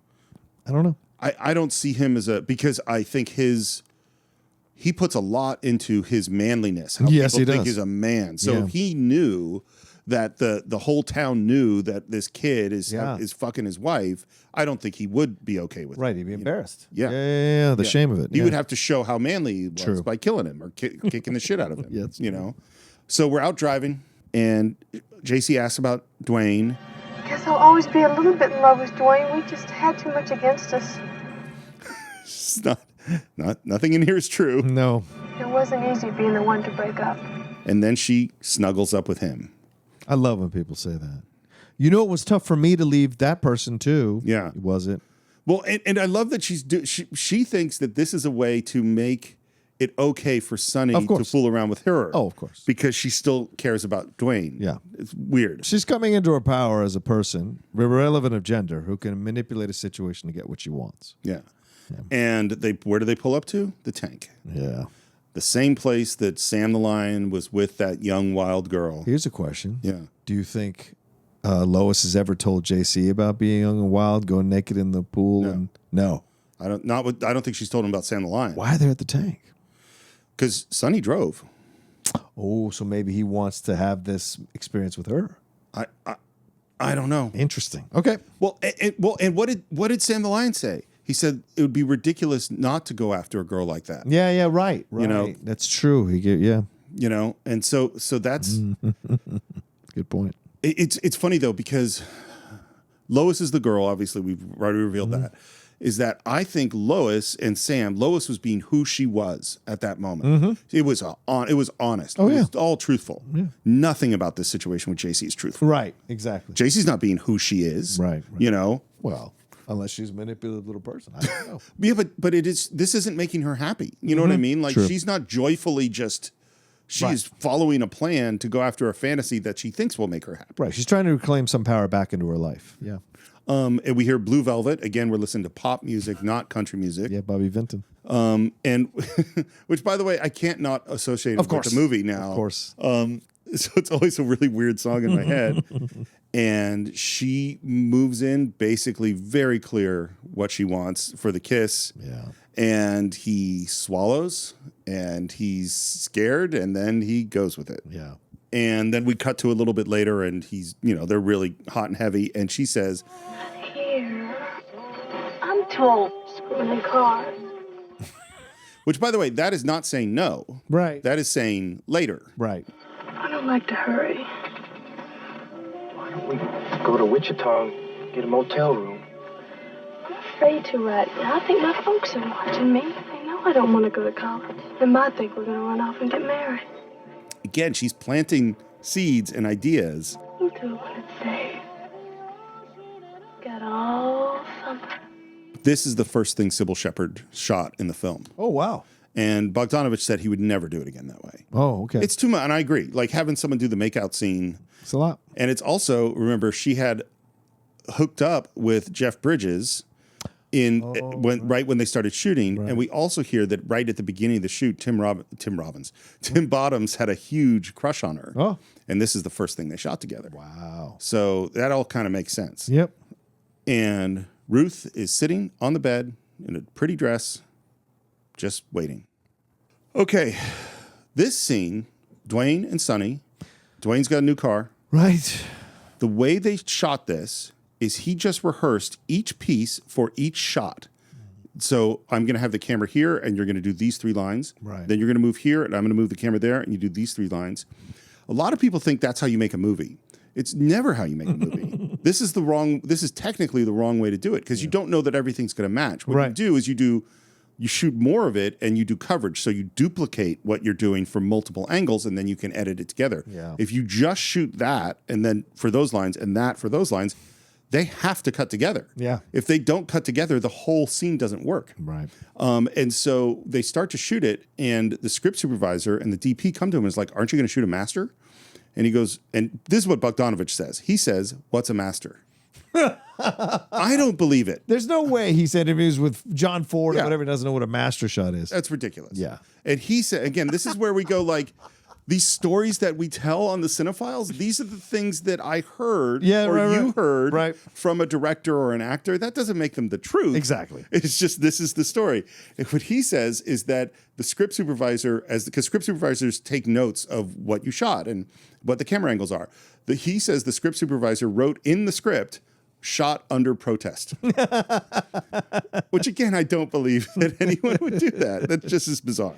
Hear about Joe Bob? Yeah, I always knew he was crazy. He didn't do nothing, except get her to take her underpants off. He's out of jail now. Yeah. And then you feel slowly. Oh, I feel it when they're outside. From the beginning of this scene, I can sense that Dwayne is buttering Sonny up to get to a moment where he's going to confront him about this. Seen old Leroy last week. Said he thought you and JC had been going together a little. And this is where you just go, oh man, what's going to happen? Yeah, we have, little. She's been kind of bored, so once in a while we go out and eat Mexican food or something. So he's trying, he's putting out the sort of minimal thing. Well, I hear that ain't all you can eat. And it keeps building. Yeah. It's a really good scene. Yeah. And the way Peter Bogdanovich shot it cuts together perfectly. Yeah. It really does. And what's so funny is Dwayne is playing the I'm not mad thing when, of course, he's real mad. Oh, yeah. No, he's super mad. I never said I blame you for it. I don't blame you much. I thought you'd do me that way. I thought we were still best friends. We are. How much has Sonny thought of his portrayal of Dwayne? I think he's thought about it. Yeah. Yeah, certainly. He's a conscientious guy. But when JC stand there in front of you, Yeah. those thoughts go away. She's not your girl anymore. She is my girl. I don't care. We didn't Hell, break you up. don't even live here It don't make no difference. I always live here. I'm getting her back. I'm telling you right now. She's going to marry me one of these days when I get a little Why, bit more she money. won't marry you. Sure she will. And you could see the change in Sonny from lying Yeah. and being defensive and not wanting to hurt his friend Dwayne to him getting angry. Yeah. JC never lets you screw. You ain't that good a coxman. You never even screwed Charlene Duggs all that time you went with her. Of course I didn't. You know why? Because you had the pickup all time Saturday night. That's why. And then we get to this moment. She liked me just as much as she ever liked you. That's a lie. I'll stay with her all night one of these nights, too. She done promised. So now we've turned from Yeah. it's not being defensive anymore. It's like, no, I am dating her. Right. And I am going to have sex with her. Now it's about pride. Male pride. You won't either. Yes, I will. Why shouldn't I? She done told me you couldn't even do it that time, Wichita Falls. What about that? Boom. That is Yeah, man. a low blow. That merits a punch or Yeah. a bottle across the head. Yeah. And what we do, again, we've had this shot with all these long takes, long takes, long takes. And now when we do quick cutting, Yeah. it's really jarring and powerful. It very much reminds me of like Orson Welles cutting from Touch of Evil. Yeah. Where it's really disjointed. And he breaks that bottle right in his face and his eye. Yeah. And Sonny pushes him off. His eye is bloody. Again, we're in black and white. This is chocolate syrup, just like in Psycho. And he looks at the blood on his hand and he has that rage moment of, oh my God, I'm bleeding. And he goes after him for like 5 seconds. Yeah. And then he goes down. Yeah. And yes, Dwayne knocks him down, but he goes down because of the eye. Yeah. And he's down on the ground. His eye's all fucked up and bleeding. And the thing that really sells it is there's a twitch. Mm-hmm. When Sonny twitches on the ground, you go, oh shit, this is serious. And Genevieve runs out and looks up at Dwayne and looks down at Sonny. Yeah. It's scary. Because the bloody eye is it's not two friends piss at each other, they get in a fight, fine. Yeah. The bloody eye is a big thing. Yeah. Especially if glass is involved. We cut to a hospital. Sonny's got a big bandage on his head over his eye. Nurse comes in and said, there's a lady in the waiting room who sent this. And we see a note and it says, may I come in and see you a little while, Ruth. Mm-hmm. There's a long look and Sonny says, Could you tell her I'm asleep? and then you cut to outside and watch Ruth walking away from the hospital. Yep. Oh. Yeah. And look, as you said about, we said about JC, we'll say this about Sonny. This is a manipulative situation as well. He's not confronting the situation with Ruth, and so he thinks he can just kind of escape it by not taking any responsibility for it. And you have to take responsibility in a situation like this, of course. But he's a teenager. It's like JC is. JC is actively doing things. Sonny is he's actively ignoring Ruth. Well, yeah, but he is. That's the opposite. I mean, there's a difference between doing a thing and not doing a thing. His passivity that's what to criticize him about, is his cowardice and passivity. Right. You know what I mean? But I think cowardice is an active choice. It's a semantic argument, sure. Yes. Yeah. That's what I think. Yeah, I think what I'm saying is that I gave him more credit than he deserved. Yes. Because he's just not doing things isn't the same as doing things. I think we're saying the same thing. Yeah. Is that what he is doing is fucked up. Yes, agreed. Yeah. It's the pool hall. This is another Orson Welles tribute. We're in a wide angle lens, so things are really big in the foreground, small in the background. Mm-hmm. We're shooting a low angle, so the ceiling is in frame. This is all Citizen Kane stuff. Wow. And the camera's going to slowly push in on Genevieve, and Tim Bottoms is in the foreground eating a burger, and what he has to do is slowly sneak out of the way so that the camera can get by on the dolly. Oh. And Bogdanavich was and it's a really tight space. Yeah. And so Bogdanavich was super nervous that he was going to bump the camera as he sneaks out of the way. So he spent the whole shot watching Tim Bottoms instead of watching Genevieve, watching her do the performance. Right. And at the end of this monologue, he goes, I don't know if she was good. And then he remembered that Orson Welles told him that if a take sounded good, it'd probably look good too. So because you can't, today we have a video tap and you just watch playback. Can't do that with film. So he just listens to the playback from the audio tape and listens like, oh, that was pretty good. So Ranger in the Army. Good place for him, too. Oh, he was just holding that bottle. Didn't mean to hit me with it. That boy's always had meanness in him. Of course, Jason's just the kind of girl who brings out the meanness in a man. She's just like her grandmother. Which I'm assuming is Lois's mom. Yeah. And so that means there's a whole other generation with a story. You know what I mean? Yeah, yeah. Like that generation related to Genevieve and Lois and Ruth's generation in some way. Right. I didn't know to talk about him anyhow. We was all good friends once. Dan Roughneck with Gene Farrell. He and Lois, they used to live in this little one-room place over the newspaper office. Yeah, Lois couldn't afford a flour sack, much less a me. I've always had a soft spot for her, though. I am fascinated. You know what? If I were doing a sequel, I would want to go back in time and see Ruth, Lois, and Genevieve. So a prequel of them. A prequel. Yeah, all right. And Sam the Lion. Like all those stories, that sounds like real interesting. Yeah. And Ruth's decision to marry the hairy-chested coach. Could be a good series. Yeah. Right? Actually, yeah. A really good series. What would you call it? The First Picture Show? No. Okay. No. I've never been good with titles, man. Texasville? No. Texasville. Oh, it's the worst. I'm kind of curious to watch it now, but I feel like it'll be like watching the two Jakes. Watch the trailer. Okay. Just watch the trailer. I haven't seen the trailer forever. And you, I swear to God, will go, I am never fucking watching this movie. Yeah. I felt that way about two Jakes. I saw it when it came out. Texasville or two Jakes? Two Jakes. Okay. I never saw Texasville. Oh, man. Two Jakes was such, I'm sure you had the same experience of like, okay, this could be good. This is, yeah. Why are we still in the same era? Yeah. He's 20 years older than when he was in Chinatown. What are we doing? Oh, it was ridiculous. Fucking Jack and his hubris. And then Genevieve leaves, Sonny's still in the pool hall, and in comes JC. Yeah. Oh, I was so worried. I just had to see you. Oh, I've been missing you. I'm a lot better than I was. Which means this is the first time she's seen him since the fight. Yeah. So her saying, I just had to see you, is actually saying, I totally ignored you for a fair amount of time while you were injured. You just can't believe how famous we are. We're all anybody talks about in this town now. This is what's important to JC. Yeah. It wasn't important that she had sex. It was important that the people outside thought that she had sex and the sex was really good. I think she's going to be an eternally unhappy person. Yeah. Because like as soon as they become the talk of the town, for her it's not going to be enough. Now she has to be talk of the state, talk of the country, talk of the world. There's no end to fill the hole in JC for whatever reason that's in there. I mean, there is no happiness never comes from what other people think about you. Right. Oh my God, yes. That is a pathway to sadness. Once you learn that, you can let go of so many things. Yeah. Because it's never going to work. Yep. Because they'll never think enough of you, and people just don't think about you that much. No. You know? Yeah, that's true.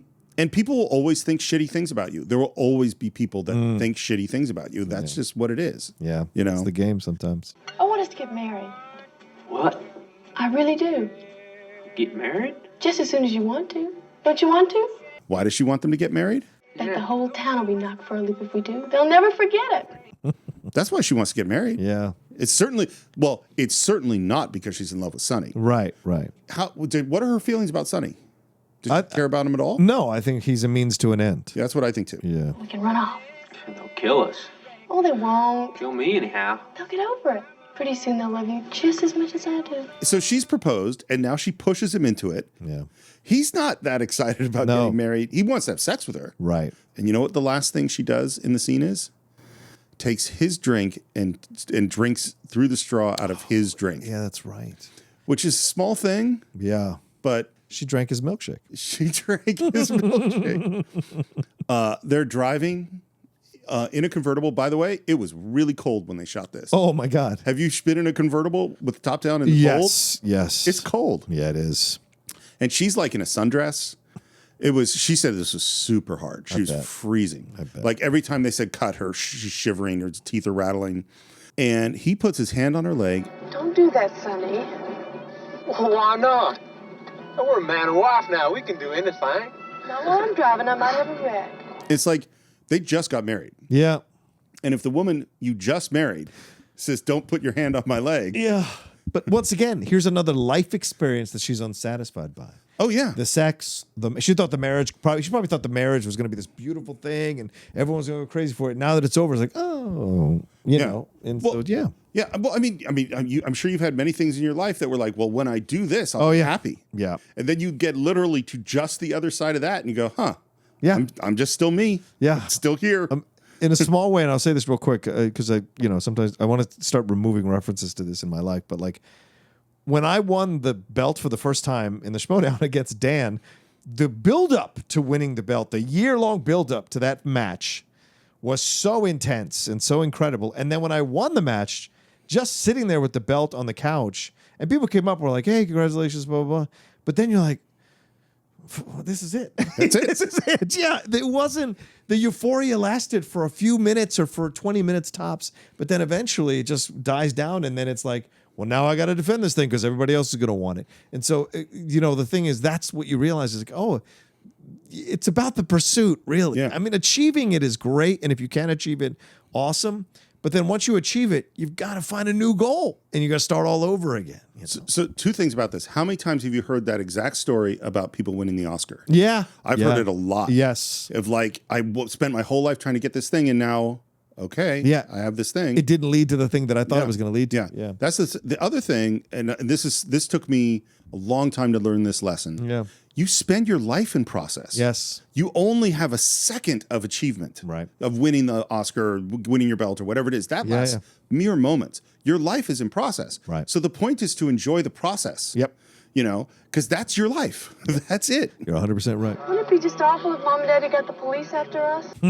Which is exactly what she wants to happen. They don't even know why we are. Well, I had to leave my note.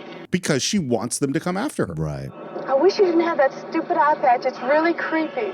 She hates him. I mean, you know what I mean? Like now that she just married him and she's already regretting it. Well, if you don't love yourself and you can manipulate someone else, then you end up not liking that person, because if you don't like yourself, why is that person liking you? So you think less of that person for liking you because you don't like yourself. Yep, that's all true. Yeah. It's the Woody Allen, Groucho Marx, I wouldn't want to belong to any club that would have me as a member. Yeah, exactly. Joke. Yep. My goodness, you're sitting so close I can barely drive. And it's funny because in the previous car with them driving, she snuggled up to him. Right. This is her Abilene moment. You can just hop out. Yes. Mm-hmm. Oh my God. Yes. This is totally you can, and she is set up for him to hop out because she sees him as lesser than him. Her. Yep. She sees him as less than her, so you can just hop out. Yeah. So they're driving later. She sees a cop car, and the cop car just goes past, and you see her face disappointed, and you see her look in the rearview mirror, and you see the cop car stop and turn around. Oh, goodness. And she is happy. Yeah. Because this is what she wanted. What nonsense, man. Yeah. It is crazy. Yeah. And they get pulled over, and the cop basically says, I'm not arresting you, but someone's looking for you, and you got to come with me. I guess we better follow him, honey. I'll just be heartbroken if my folks had done this. It's hard not to hate her. It really is. But, she's a teenager, and she's clearly lost. And I don't know how she got lost. Because her mom is so supportive, but then again, it's clearly a loveless marriage because her mom's cheating on her dad all the time. Well, and her mom's clearly an alcoholic. And, and people are fucked up. Young people are fucked up. Yeah. And I know a lot of, it's really weird because our world is so different now, but I know so many parents who have kids with some real problems. Yeah. In one way or another. And they're all great people. You know what I mean? Like I don't go like these are awful parents or abusive parents. Like the world that we're in, man, and particularly post-pandemic, but like there's a lot of kids in therapy. Yeah. There's a lot of kids with eating disorders. There's a lot of suicide numbers are up. And, and so it's like, you can do everything right and have a fucked up kid. Yeah, and and there could be a big exploration of this, like the loss of rated G films, the advent of sexuality, the accessibility to porn, social media, all of it bleeds into us. I was not blaming, I'm trying to come off like Tipper Gore here. I'm just saying there is a sociological exploration that can be done here where you're seeing the results of that. And there may be some positive things that have come out where are more global, so we understand cultures a little easier now. We have access to those cultures. But the other side of it is these other things that you also have access to at way too young of age that you can't process that leads to these things. So, I think, because I'm thinking a lot about this, particularly because my kid's 10 and a half. God, so he's heading into a different world. Yeah. And like one thing that I already know, there are much more open, honest attitudes towards sex and sexuality and gender and sexual preference of my son's generation. They're like, they don't care. Right. Like, Jax is like, I mean, he's right now at the moment, he says he's bisexual. And he said he was gay a little while ago. I don't actually think he understands what those terms are. Sure. But in his world, that's all, who cares? Yeah, right. You know what I mean? Like, it doesn't matter. Fluid, yeah. And so that stuff is really good. Yeah. But there's a whole bunch of other stuff. Yeah. And I'm not Tipper Gore either. Right. I don't think there's a one-to-one, like, you watch violence and want to do violence. No. That's ridiculous. Right. You and I played all sorts of violent video games and watched violent movies, and that didn't fuck us up at all. We came up during Schwarzenegger, Stallone, Van Damme, and Chuck Norris, and we weren't out there shooting people up. But I do think watching YouTube with weird algorithms and TikTok that are showing you stuff, my son has seen some weird things. And the dark web and the Reddit, going into some of those Reddit threads. Yeah. Yeah, it's unsettling. Well, and like we see that it's not just kids. Grown-ups might start thinking of some conspiracy theory that isn't true at all. Exactly. So it's a scary world. Great point. I think I worked like a dog all my life so my daughter can end up in a pool hall? And we cut to this hard close-up of JC's dad just yelling. It's a hell of a note, just a hell of a note. Puts JC in the car, gives the keys to the other car to Lois. You take her car. As far as I'm concerned, he can walk. And they leave, and this is the last we see of JC, and she drives away in a car. There is a lot of car exits in this movie. Yeah. And Bogdanavich said that he thinks that's uniquely American. That you drive away in the car. Really? I mean, I'm sure there's some Italian films where you see them driving off in the Vespa or the little sports car, but maybe. There's so many things, by the way, that people say that go like, well, that's really an American thing. It's like, no, I think everyone will all do that. Like my dad used to say the weirdest thing. I mean, he didn't even know what a master shot is, for God's sakes. How can I trust him? Anyway, go ahead. This is what my dad said. He would make this comment of like the life of a Jewish dog. That a dog living in a Jewish house had the best life. And I was like, Dad, from what are you figuring this out? Have you examined like the dog in a Latino house or like? I think there are a lot of dogs that have pretty good lives. I don't think house, And have you gone to all sorts of Jewish houses and seen how they treat it? It's like but because he was Jewish, and because he treated his dog well, he thought that was he put those things together. This makes sense. Yeah. So Lois and Sonny are alone together. Yeah. Not much of a wedding night, huh? Nope. Not much of one. Here, have a little drink of bourbon. It'll pick you up. You won't believe this, Sonny, but you're lucky we got you clear of her quick as we did. You'd have been a lot better off staying with Ruth Popper. There's so much there. Yeah. First of all, she's not mad. No. Second of all, she understands this thing about you are better off. Yeah. She knows the danger her daughter is. And third, she brings up Ruth Popper. Yeah. Which is A, I know about it. B, I'm not judgmental of it. C, you should have stuck with her. Right. And maybe even a little bit of you betrayed Ruth Popper. Yeah. Yeah, maybe. That's a lot to just lay. She's such a great truth speaker in this movie. I love her in this movie. I do too. I guess I treated her terrible. Guess you did. Love it. It's great. She's not going to let her off the hook? No. We're driving. We make it back to the pool hall. It's not the same now. Nothing's really been right since Sam the Lion died. And the camera moves around her. And there's a long, long look. No, it hasn't. And I am sure the first time I saw it, that is the moment I knew. No, it hasn't. You know? Wow. Yeah. I get sad if I think of Sam for long. Did you know he had beautiful hands? That's a great line. Yeah, it is. That's something someone who loves you would notice. Yeah. Yeah. And Sonny hasn't figured it out yet. I guess you liked him, didn't you? I guess everybody did. Well, I'll tell you, it was different with me, Sonny. I loved him. He loved me, too. So at the reading, they do their table read, and they get through the whole script, and Ben Johnson basically immediately says, all right, see ya, and he walks out. And both Ellen Burstyn and Eileen Brennan immediately go, oh, I understand why Lois fell in love with him. Just from the table read and him walking out. Wow. Yeah. He just had a lot of manly charisma, I think. Yeah. Are you the one who used to take swimming? Out the tank? He told you about that, huh? I love that delivery. I guess if it wasn't for Sam, I'd just about have missed it, whatever it is. What is that line? Love. Missed it. Missed this feeling. Yeah. This possibility. Yeah. I think it's almost bigger than love to me. It's like the joy of life. Sure. You know, just the complete experience of a moment. Yeah. I'd have missed it. I love I think that's just such a great statement. Yeah, I agree. And I've been one of them amity types that thinks that playing bridge is about the best thing that life has to offer. And then we find out that she gave him the name. Yeah. And that he loved the name as soon as she gave it to him. I was 22 years old then. Can you imagine? So she's probably 3-4 years older than Sonny is right now. Yeah. Yeah. I tell you, Sonny, it's terrible to only meet one man in your whole life who knows what you're worth. This really gets me, this scene. It really does. It affects me. Someone who, and I think that statement of meeting someone who knows what you're worth, that's a really key thing. Yeah, because it's being accepted for who you are completely. Yeah.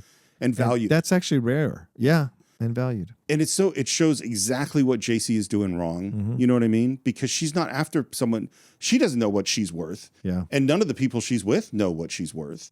And it's also, I mean, how much time you waste. You know, how much time in your life have you wasted with people who didn't understand what you were worth? You know? Yeah. You know? Yeah.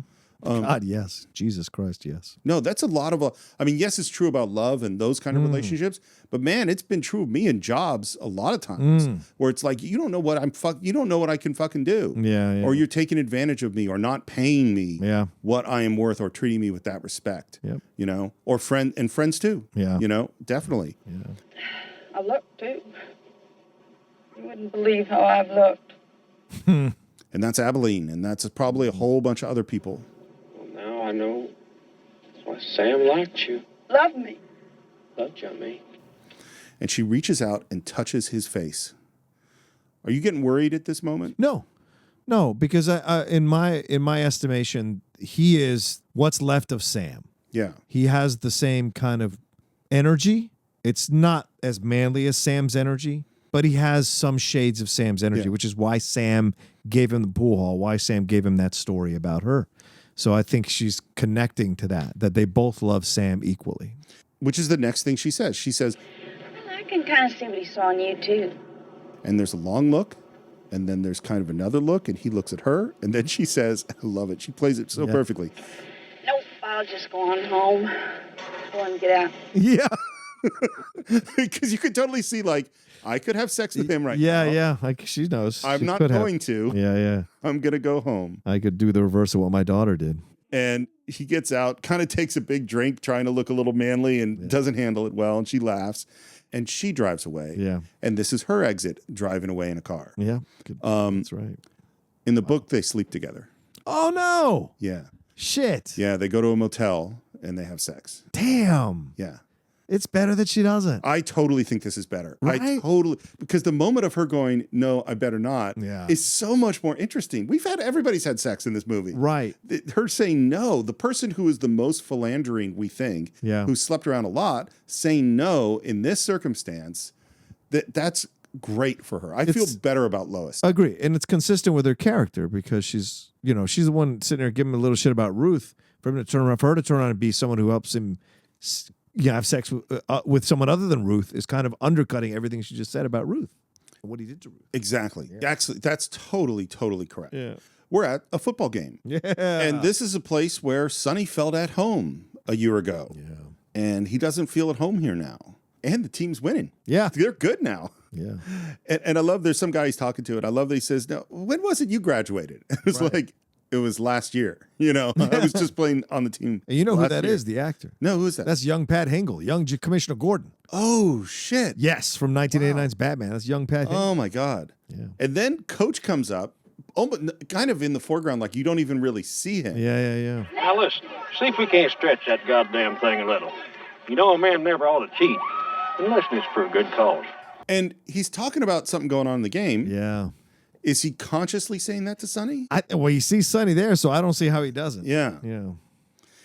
But the shot is just on Sonny. Yeah. I know it's weird. It's a weird thing. Yeah.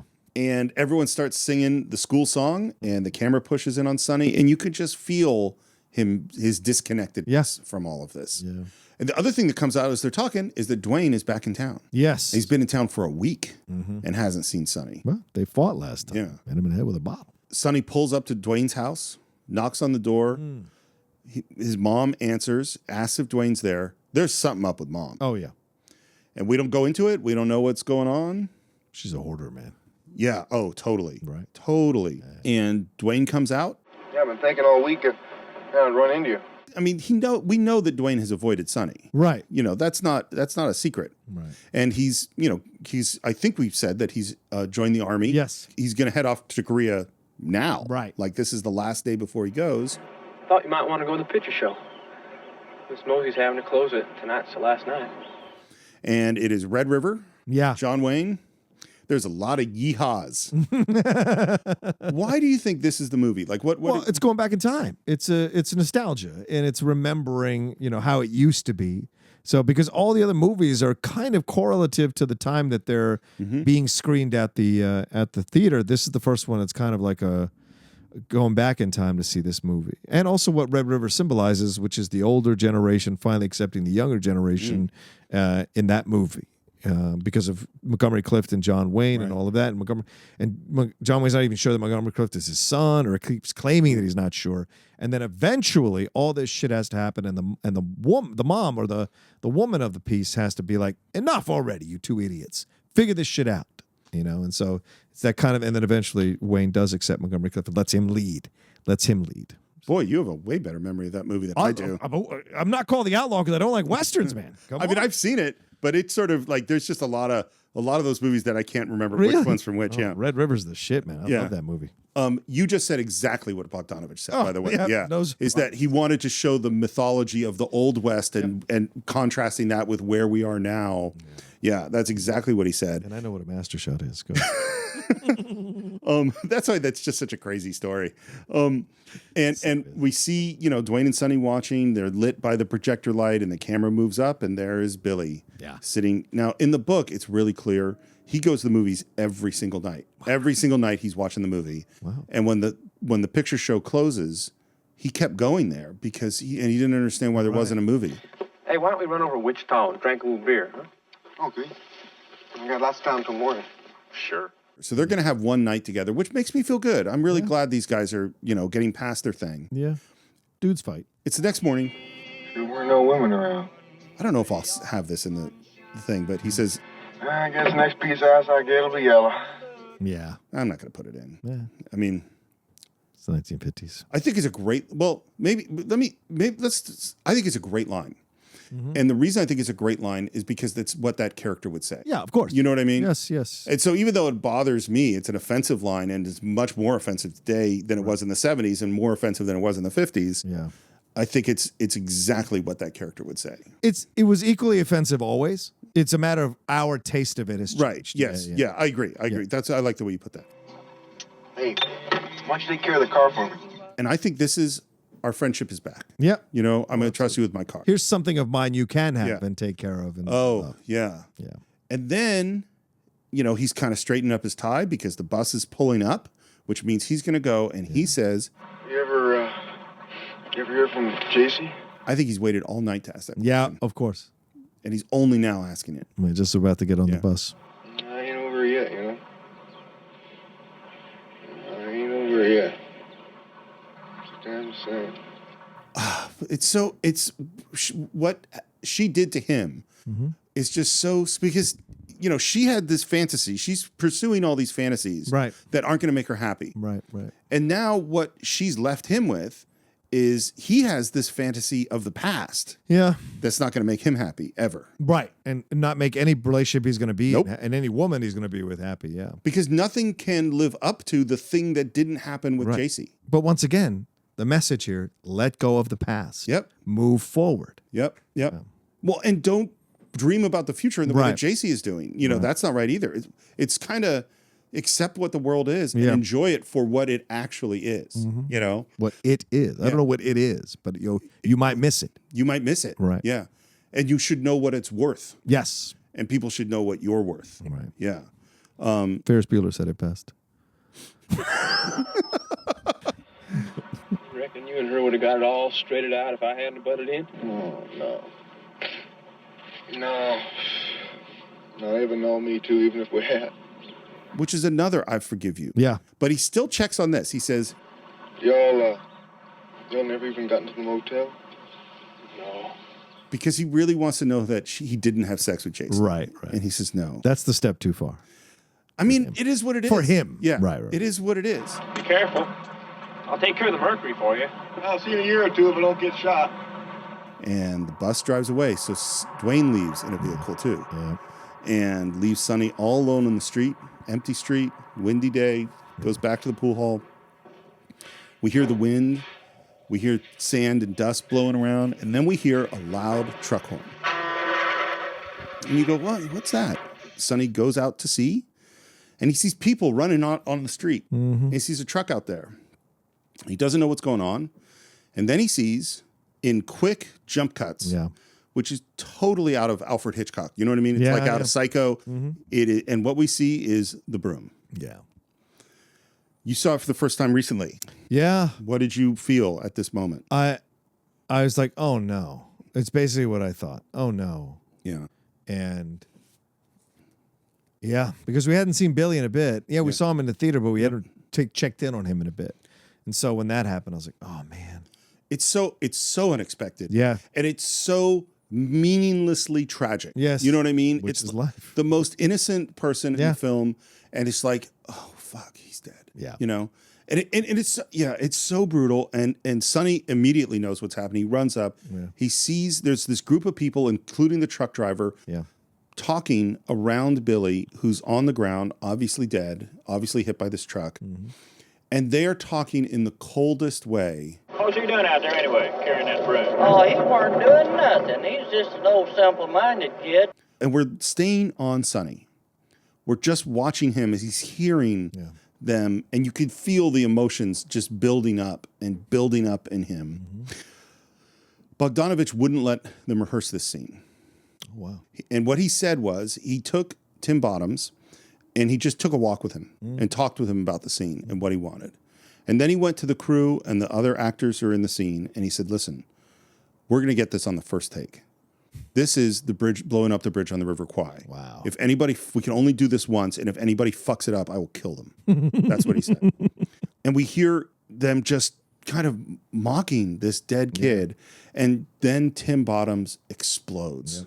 He was sweeping, you sons of bitches! He was sweeping! And he picks up Billy, which is his brother, by the way. Yeah, it's really. And he drags him down the street, and the camera is tracking with him. And it's awkward, and it's difficult, and he's not doing it well. And he drags him up to like the curb, and he puts him on the curb, and he takes off his jacket, which is the Letterman jacket that Charlene gave back to him at the very beginning of the movie. Nice callback. And he lays it over him, and of course, what falls out but the hat? Yeah. That is taking a gesture and repeating it and transforming it so that now at this moment, it's really meaningful. Yeah. And he puts it under the coat and sits there crying. Yeah. You know, this scene symbolizes so much to me as I was watching it, especially now, that, how can I say this correctly? It symbolizes so much about society, right? And you're watching a bunch of white dudes looking at something that's an other that is dying there, and they're blaming the other. They're blaming the victim, and then they're just moving on to go get breakfast or whatever. And the defensive guy is part of that crew of people watching that, right? That could be a gay person. That could be a person of color. That could be, as we see here, a simple-minded guy or a person who's got mental difficulties. The desire for society to immediately banish that, to call it an other, to dehumanize it, is so powerful. And I think Bogdanovich, in a way, is launching his own protest. Larry McMurtry is launching his own kind of shot at his town and whatever. And this idea, this mysticism about the small towns or the backbone of America is a bunch of horseshit. We are all Americans. And guess what? We all have towns that cheat. We all have towns that do terrible things. We all have elders in the town that are corrupt and all these kinds of things. So small, medium, or large, this is America overall. And so this scene to me symbolizes something that was happening, and we were getting more aware of women's rights, Native American rights with AIM in the 70s, civil rights certainly with black people, and even Cesar Chavez with the Latino rights. All of this is happening. And LGBTQ is starting to kind of find its voice as well in the 70s. So this scene symbolizes so much at that time, and I think it resonates still now. So yeah. It's so funny. That's such a good interpretation, and I haven't. It's not different, but Yeah, like yeah. the thing that it makes me think is just you never know anybody else's shit. You know what Yeah, I mean? good point. Like people, there are people right next to you that are going through stuff. Yeah. Like because I think part of what's important is that if nothing else was going on in Sonny's life Yeah. and Billy died, it would be a tragedy and he would be really upset. Yes. But there's all this stuff Yeah. in Sonny's life. Right. Dwayne just left, and there was JC, and there's Ruth, and there's all these things. And so Yeah. he is in this emotional turmoil Yeah, at yeah, this moment. And him dragging that kid is, and the people, the strangers just looking at him like, you got some crazy kids here. Yeah. You know, Yeah. because we can't tell. There's some level where, you can't tell what's going on with other Right. people a lot of the time. Right. It's so ironic with Red River too, because Montgomery was being gay. How much of that? And Lancaster knew about that from Near to Eternity, and apparently treated him pretty terribly because of it. So, Right. Yeah. It fucking sucks. And so after this, I mean, just unbelievably brutal moment, Sonny goes back into the pool hall and takes this moment of looking around. And I totally understand this thing. Like, you've been through some tragic thing, and now you're looking at the most familiar place in the world. Yeah. And it just feels alien and empty. And Well, it was his last connection, right? His best friend is gone. Yep. JC has annulled the wedding, or her parents have annulled the wedding. sent and her she's- away. Yeah. Her right, and whisked her away. And he's walled Ruth off from himself. And so Billy was kind of the thing. And of course, Sam is dead. Sam the Yeah. Lion is dead. So all these connections to his town in one fell swoop, almost one on top of the other, have kind of left him. So he is now kind of alone. And so what's the point? So everything looks completely different now. You know? And he jumps into his pickup truck and just heads out of town. And it feels to me like he might be leaving completely. He just might be gone. This could be the end of the movie. And he drives out of town, and then slows down, looks around, stops at the side of the road, turns around and drives back into town. And did you know where he was heading? I mean, I had a feeling, but I was, because I mean, you can't leave it unresolved. So I had a feeling he was going, because we haven't seen or heard anything about his parents, right? Like, we never know anything about his parents. So I didn't think he was heading anywhere there all of a sudden. There's the one scene with his dad at the Christmas thing where they have a completely non-moment. Yeah, clearly that's a dad who's not been around. Yeah. Oh, yeah. And he pulls up in front of Ruth's house and he knocks on the door, and she opens the door. She's in a bathrobe. And we talked about these transformations of Cloris Leachman, and that it is real clear the place that she has gone to. Mm-hmm. You know, if anything, she is at a much lower place now than she was when we met her at the beginning. The perils of love, Steve. Can I have a cup of coffee with you? I guess. And they go inside, and first thing she says is, I'm sorry, I'm still in the bathroom. Defaulting into these old habits of hers of just apologizing for herself. Yeah. And there's like a close shot of the coffee cup, and she's pouring the coffee, and her hands start to shake, and she's filled with emotion. And then in just this explosion, she throws that coffee cup and the coffee pot against the wall.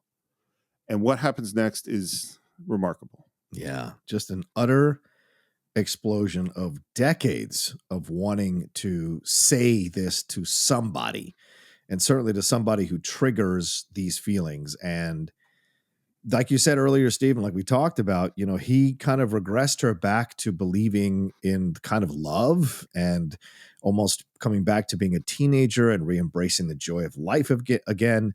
And so his betrayal is almost the most severe for her. And so finally it triggers this deep well of emotion and anger and frustration from a human level, yes, a woman level, but a human level, to say, I'm tired of constantly having to apologize for who the hell I am and cater to everybody and all of this. And it's a wonderful explosion of strength and power. and I don't know what's the word I'm looking for, Steve. Just like kind of announcing herself. There's so much here. I understand why you couldn't put a word on it. Yeah. What Cloris Leachman does in this moment is this explosion of pain and anger and emotion and honesty, and it's all of this stuff. And I'll tell you something weird.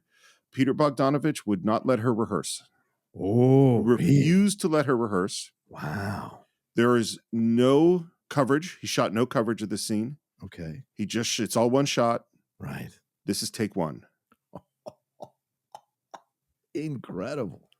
When she was done, she begged him for another take. He refused. Yeah.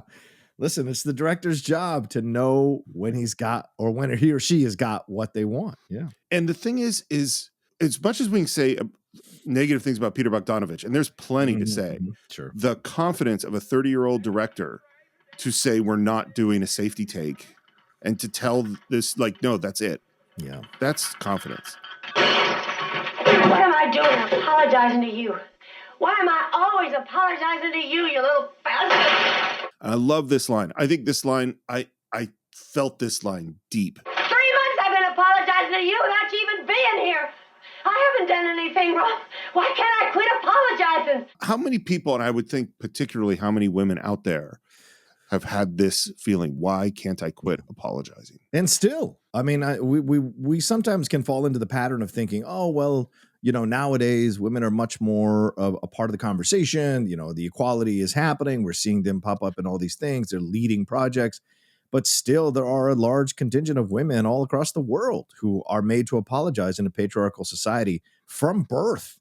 I'm sorry, Dad. I'm sorry, my brothers. I'm sorry, fellow male students at a middle school, elementary school, high school, whatever. Even some of the classic stuff we watch, some of the shows and films and TVs, you see women apologizing to men. And all of that. So it's a learned behavior almost. And so this explosion is so incredible in this movie and such a statement of humanity of like, hey, I matter. I am woman, hear me roar, to use a 1970s popular phrase from that song. And so she is roaring, not just to him, but to every man who has ever made her feel lesser than, and that she's allowed to let them make her feel lesser than. You're the one ought to be sorry. I wouldn't still be in my bathrobe if it hadn't been for you. I had my clothes on hours ago. You're the one made me quit caring if I got dressed or not. Well, and what's weird about the scene is that when you first watch it, I think it's like Sonny's coming off of this horrible tragedy, right? And like this kid just got killed in the street, and he dragged the dead body, and I mean, it's just awful. And so my first thought is, oh, she doesn't know. She doesn't know that Sonny's going through this thing, but she does. I guess just because your friend got killed, you want me to forget what you did and make it all right? I'm not sorry for you. You'd have left Billy too, just like you left me. That is a fucking line, man. Yeah, it's a strong line. And the more I think about it, and this is why my feelings about Sonny have turned, is like, well, he did betray Dwayne. Yeah. He did stand by why Billy was put with the prostitute. He did. Mm-hmm. He has been passive, and he did JC just kind of blinked her pretty eyes, and he just went off with her. Yeah. And we've said that, he's a young teenage kid and a pretty girl. And I totally get that. But I don't know that she's wrong. Right. No, I don't think that she is wrong. And I think that's a fair criticism for her to have of him. And just because we can, kind of look at it from a prism of he's a young man, it doesn't mean that there's no responsibility for his actions. And so this is a wake-up call, and an adult wake-up call, that there is a responsibility to your actions. And she's the one that has to call him out and put him in his place. And I love the fact that she said what you mentioned earlier, Steve, for 3 months I've been apologizing to you when you weren't even here. That immediately made me think of how many times she was probably like, God, what did I do wrong? What did I say? Did I say something wrong? Did I not have sex with him in the right way? Did I not kiss him? Did I not stroke him enough? Did the wallpaper not? Did she not like the blanket or the whatever, the quilt? Like, God knows how many different conversations she had with herself until she realized, wait a minute, this is a fucking high school teenager. Yep. This is a kid who hasn't even seen the world, and I'm apologizing to him. And I think that's what comes storming out, in that moment. We've talked about this thing. This has come up so many times on the Cine-Files of you plan the thing that you're going to say when you have the argument with the person and that we never actually really say that thing. Yeah, right, exactly. I think she's saying it. Yeah. You know what I mean? Absolutely. I think she is saying exactly the thing that she has thought about saying to him. I bet you left him plenty of nights. Whenever J.C. whistled, I wouldn't treat a dog that way.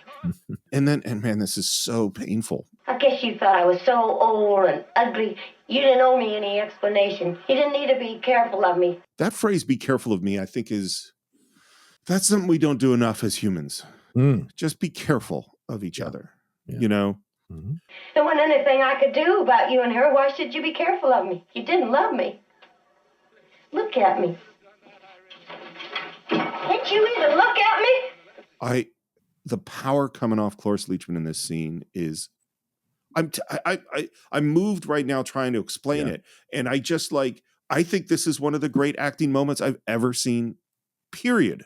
Yeah, 1,000,000% agree with you, man. I mean, as good as Sam's monologue is there at the tank, this monologue here from Cloris Leachman, from Ruth, is just as devastatingly powerful. It's nostalgia in a different way, because his nostalgia is about the days of being wild and blah, blah, blah. And her nostalgia, which breeds anger, is from all the years of feeling caged by her situation and by the coach. And the fact that it's happening in the kitchen as she's serving him coffee, Steve, I think that can't be glossed over, because how many times has she probably served Coach coffee in here while he's giving her crap for her behavior, or giving her, well, meanwhile he's like messing around with young boys or the teenagers, and so making her the problem when in fact he's the problem because he can't face it, because it's a patriarchal society in a small town, so he doesn't have to. So there's so much power here in this moment, and the coffee and all of that.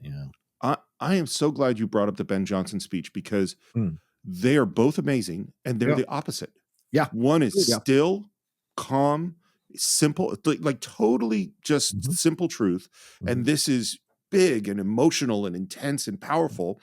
And in a weird way, I almost go like, this is what this movie is. It's old Hollywood and new Hollywood. You know what I mean? Because this Cloris Leachman scene, would never be in a John Ford movie. You know what I mean? Like it's so raw and emotional.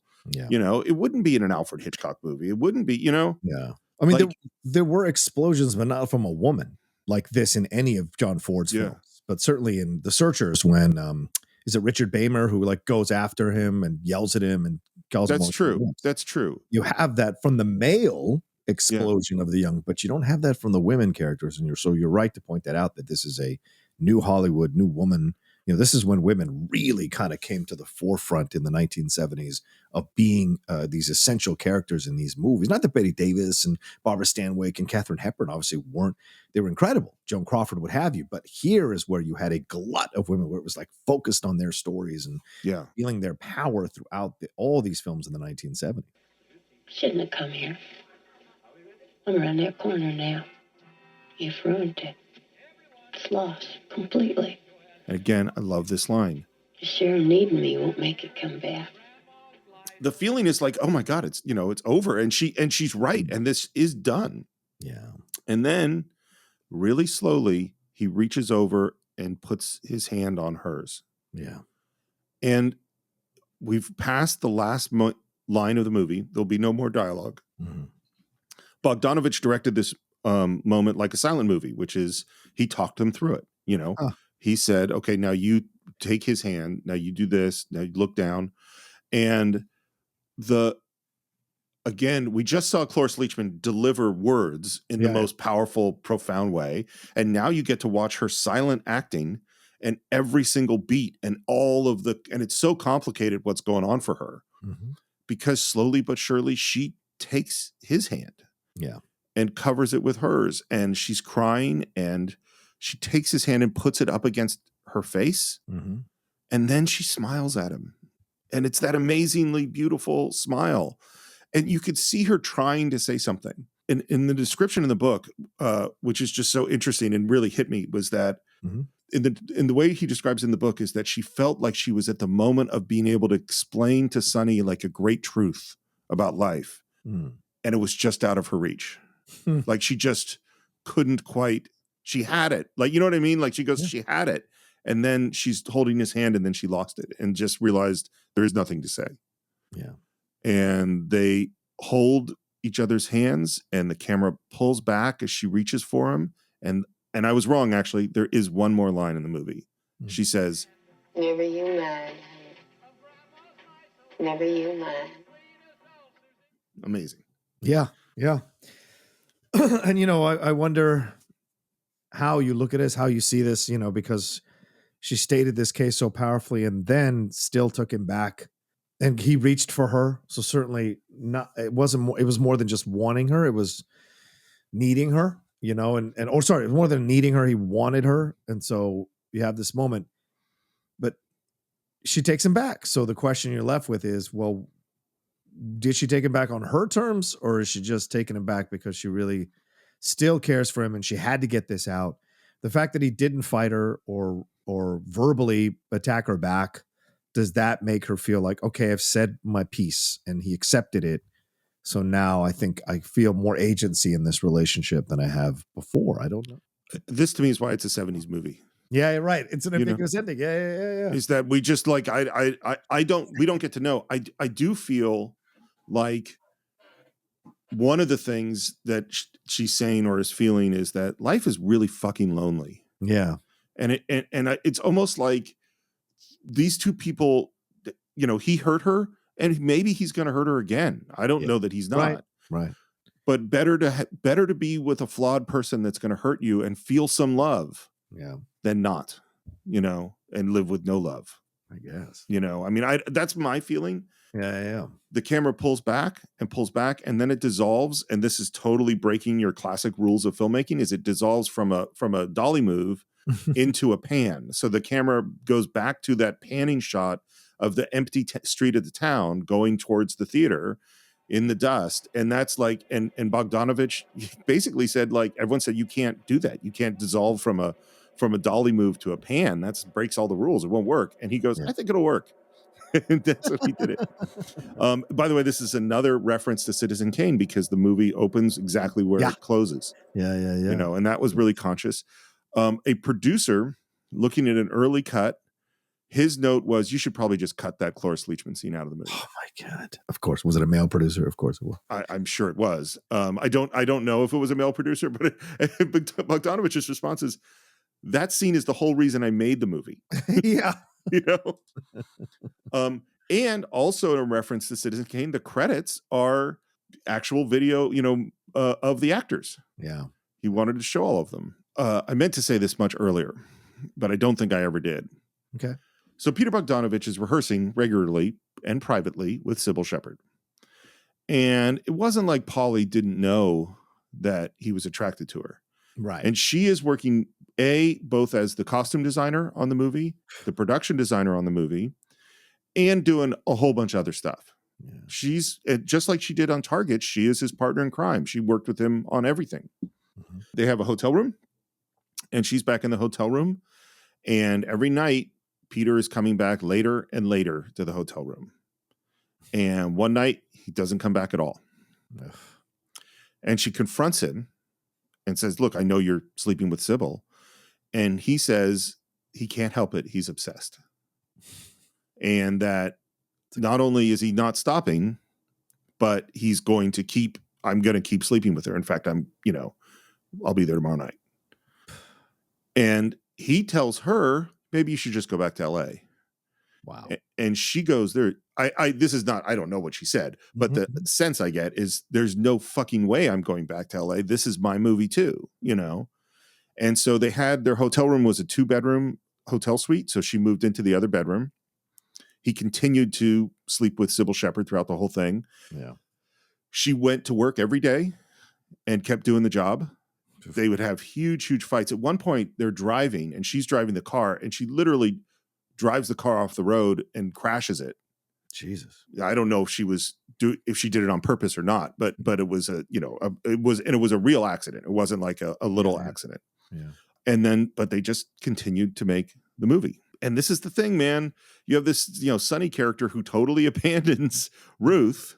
And at the same time, the director is totally abandoning the wife that has, helped him throughout this entire process. Yeah. After the movie, they split up. He moved in with Sybil Shepherd. It sounds like there was serious consequences for Polly, for the kids. Like this was not a smooth, well-handled transition. Wow. And she is barely credited in the film.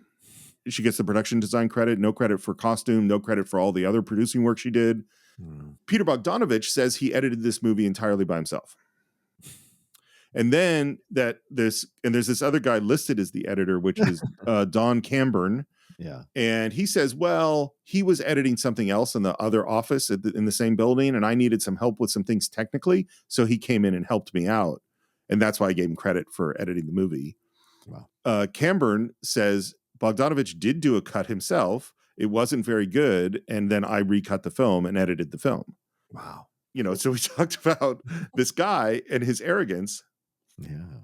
There's huge buzz about the movie. Mm-hmm. So much so, that's how he ended up doing the Barbra Streisand, Ryan O'Neal movie, which he went right into. And the movie comes out.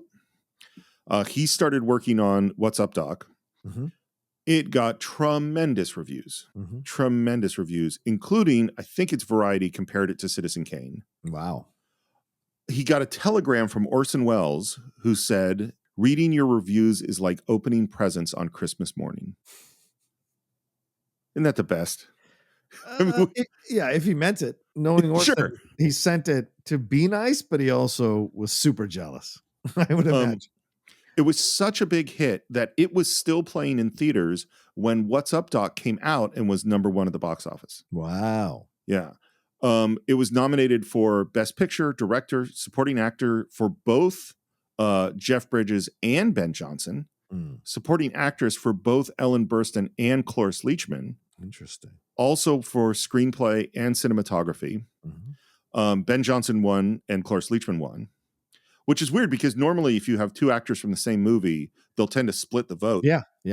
But in this case, both of them won, and deservedly so. Right. And it lost to, this was the year of The French Connection. Yeah. So French Connection won for Best Picture and Best Director. Apparently, Friedkin went up to Peter Bogdanovich and gave him a big hug at the Oscars while holding on to his Oscar that he had just won and hit him in the head with the Oscar during the hug. 2 arrogant dudes slamming into each other. No surprise. Right? You might disagree, but to me, there's no comparison between French Connection and this movie. This blows French Connection away. It's not your movie. It's not your movie. Yeah, we said this when we did it. Yeah. But I don't think I can compare the two, to be honest with you. They're just such excellent films in their own right. So they're totally I abstain different from this discussion. Okay, fair enough. I will give my final thoughts on this movie first. I don't know what my final thoughts are. Oh, hold on. I think I should go first because this movie means a lot more to you. Okay. Because of your texting, I think you should be the one who ends it. All right, brother, if that's okay. I'll bat clean up. Okay, good. Not clean. You're gonna hit the home run. I just got on base. Here's my final thoughts on the movie. What a wonderful surprise to discover a classic film like this late in my life that I'd resisted for so long, and take so much out of it. And sometimes you delay films and then you see them and they don't have the same effect. Like, for example, Labyrinth or Goonies or whatever. But then there are other films that you delay. And when you finally watch them, you can really consume it on such a level because you've lived a life. And this film, I think if I'd seen it in my 20s, I don't know if it would have affected me as much as I have the effect of it now, seeing it later on in my life. So much of this film spoke to me. I've experienced so much of what these characters have experienced in this film. And it is such a rich film full of incredible characters, full of unusual decisions for these characters that make sense within the construct of the film, which is very, very hard to find. And I love the way that it looks like a simplistic film, but it goes so many layers deep, bone deep almost, in exploring the issue of being a human, the issue of being in a relationship, the issue of being from a small town, the issue of wanting to get out, the issue of, what are you going to do with this life that you've been given? And so much of it resonates throughout all the walls of this movie. And I can't tell you how happy I am that we decided to do this, and how happy I am that the film really worked for me, because I was afraid it was going to bore me and it did anything but, and really kind of re-inspired me to explore and discover more stuff just like this that I haven't seen yet that are classics.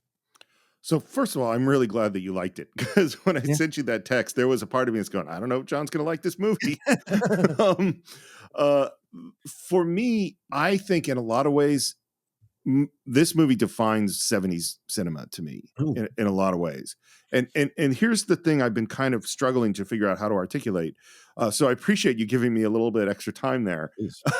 Is there are all sorts of movies that move me deeply, but for most of them, I know why I'm being moved. Like, I know why at the end of It's a Wonderful Life, I cry. I know exactly the feelings that I'm feeling. And I know why the end of Vertigo is a tragedy. I know why, you know what I mean? Like, I know what my emotions are. This movie, I have a ton of emotions. Yeah. But I don't know what they are. Like, I don't know, like, we have JC on that diving board. I feel a whole bunch of different stuff that are contradictory. Like, I feel like she wants to do this. There's no question about it, that it is turning her on some level. It is also a deeply uncomfortable scene. It is also putting her in this really, really terrible position. You know, like, there are all sorts of moments in the film. Like, I don't know how I feel about Lois. And what's so interesting too, as you said, watching this as, a guy in my 50s now, I'm way more associating with Ben Johnson and with the older generation. Because to me, when I first saw it, this is a movie about teenagers and there were these older people around them. And now I'm like, no, it's 50-50 in a lot of ways. And like, so we get to the end, particularly the final scene with Cloris Leachman and Tim Bottoms. And it's like, I'm feeling a lot of stuff. And I definitely, when she makes that speech, man, it rocks me. But then they take each other's hands and smile at each other. And I go, well, what is that? How am I supposed to feel? And I think it taps into this thing. And this is what I mean by really being such a 70s film.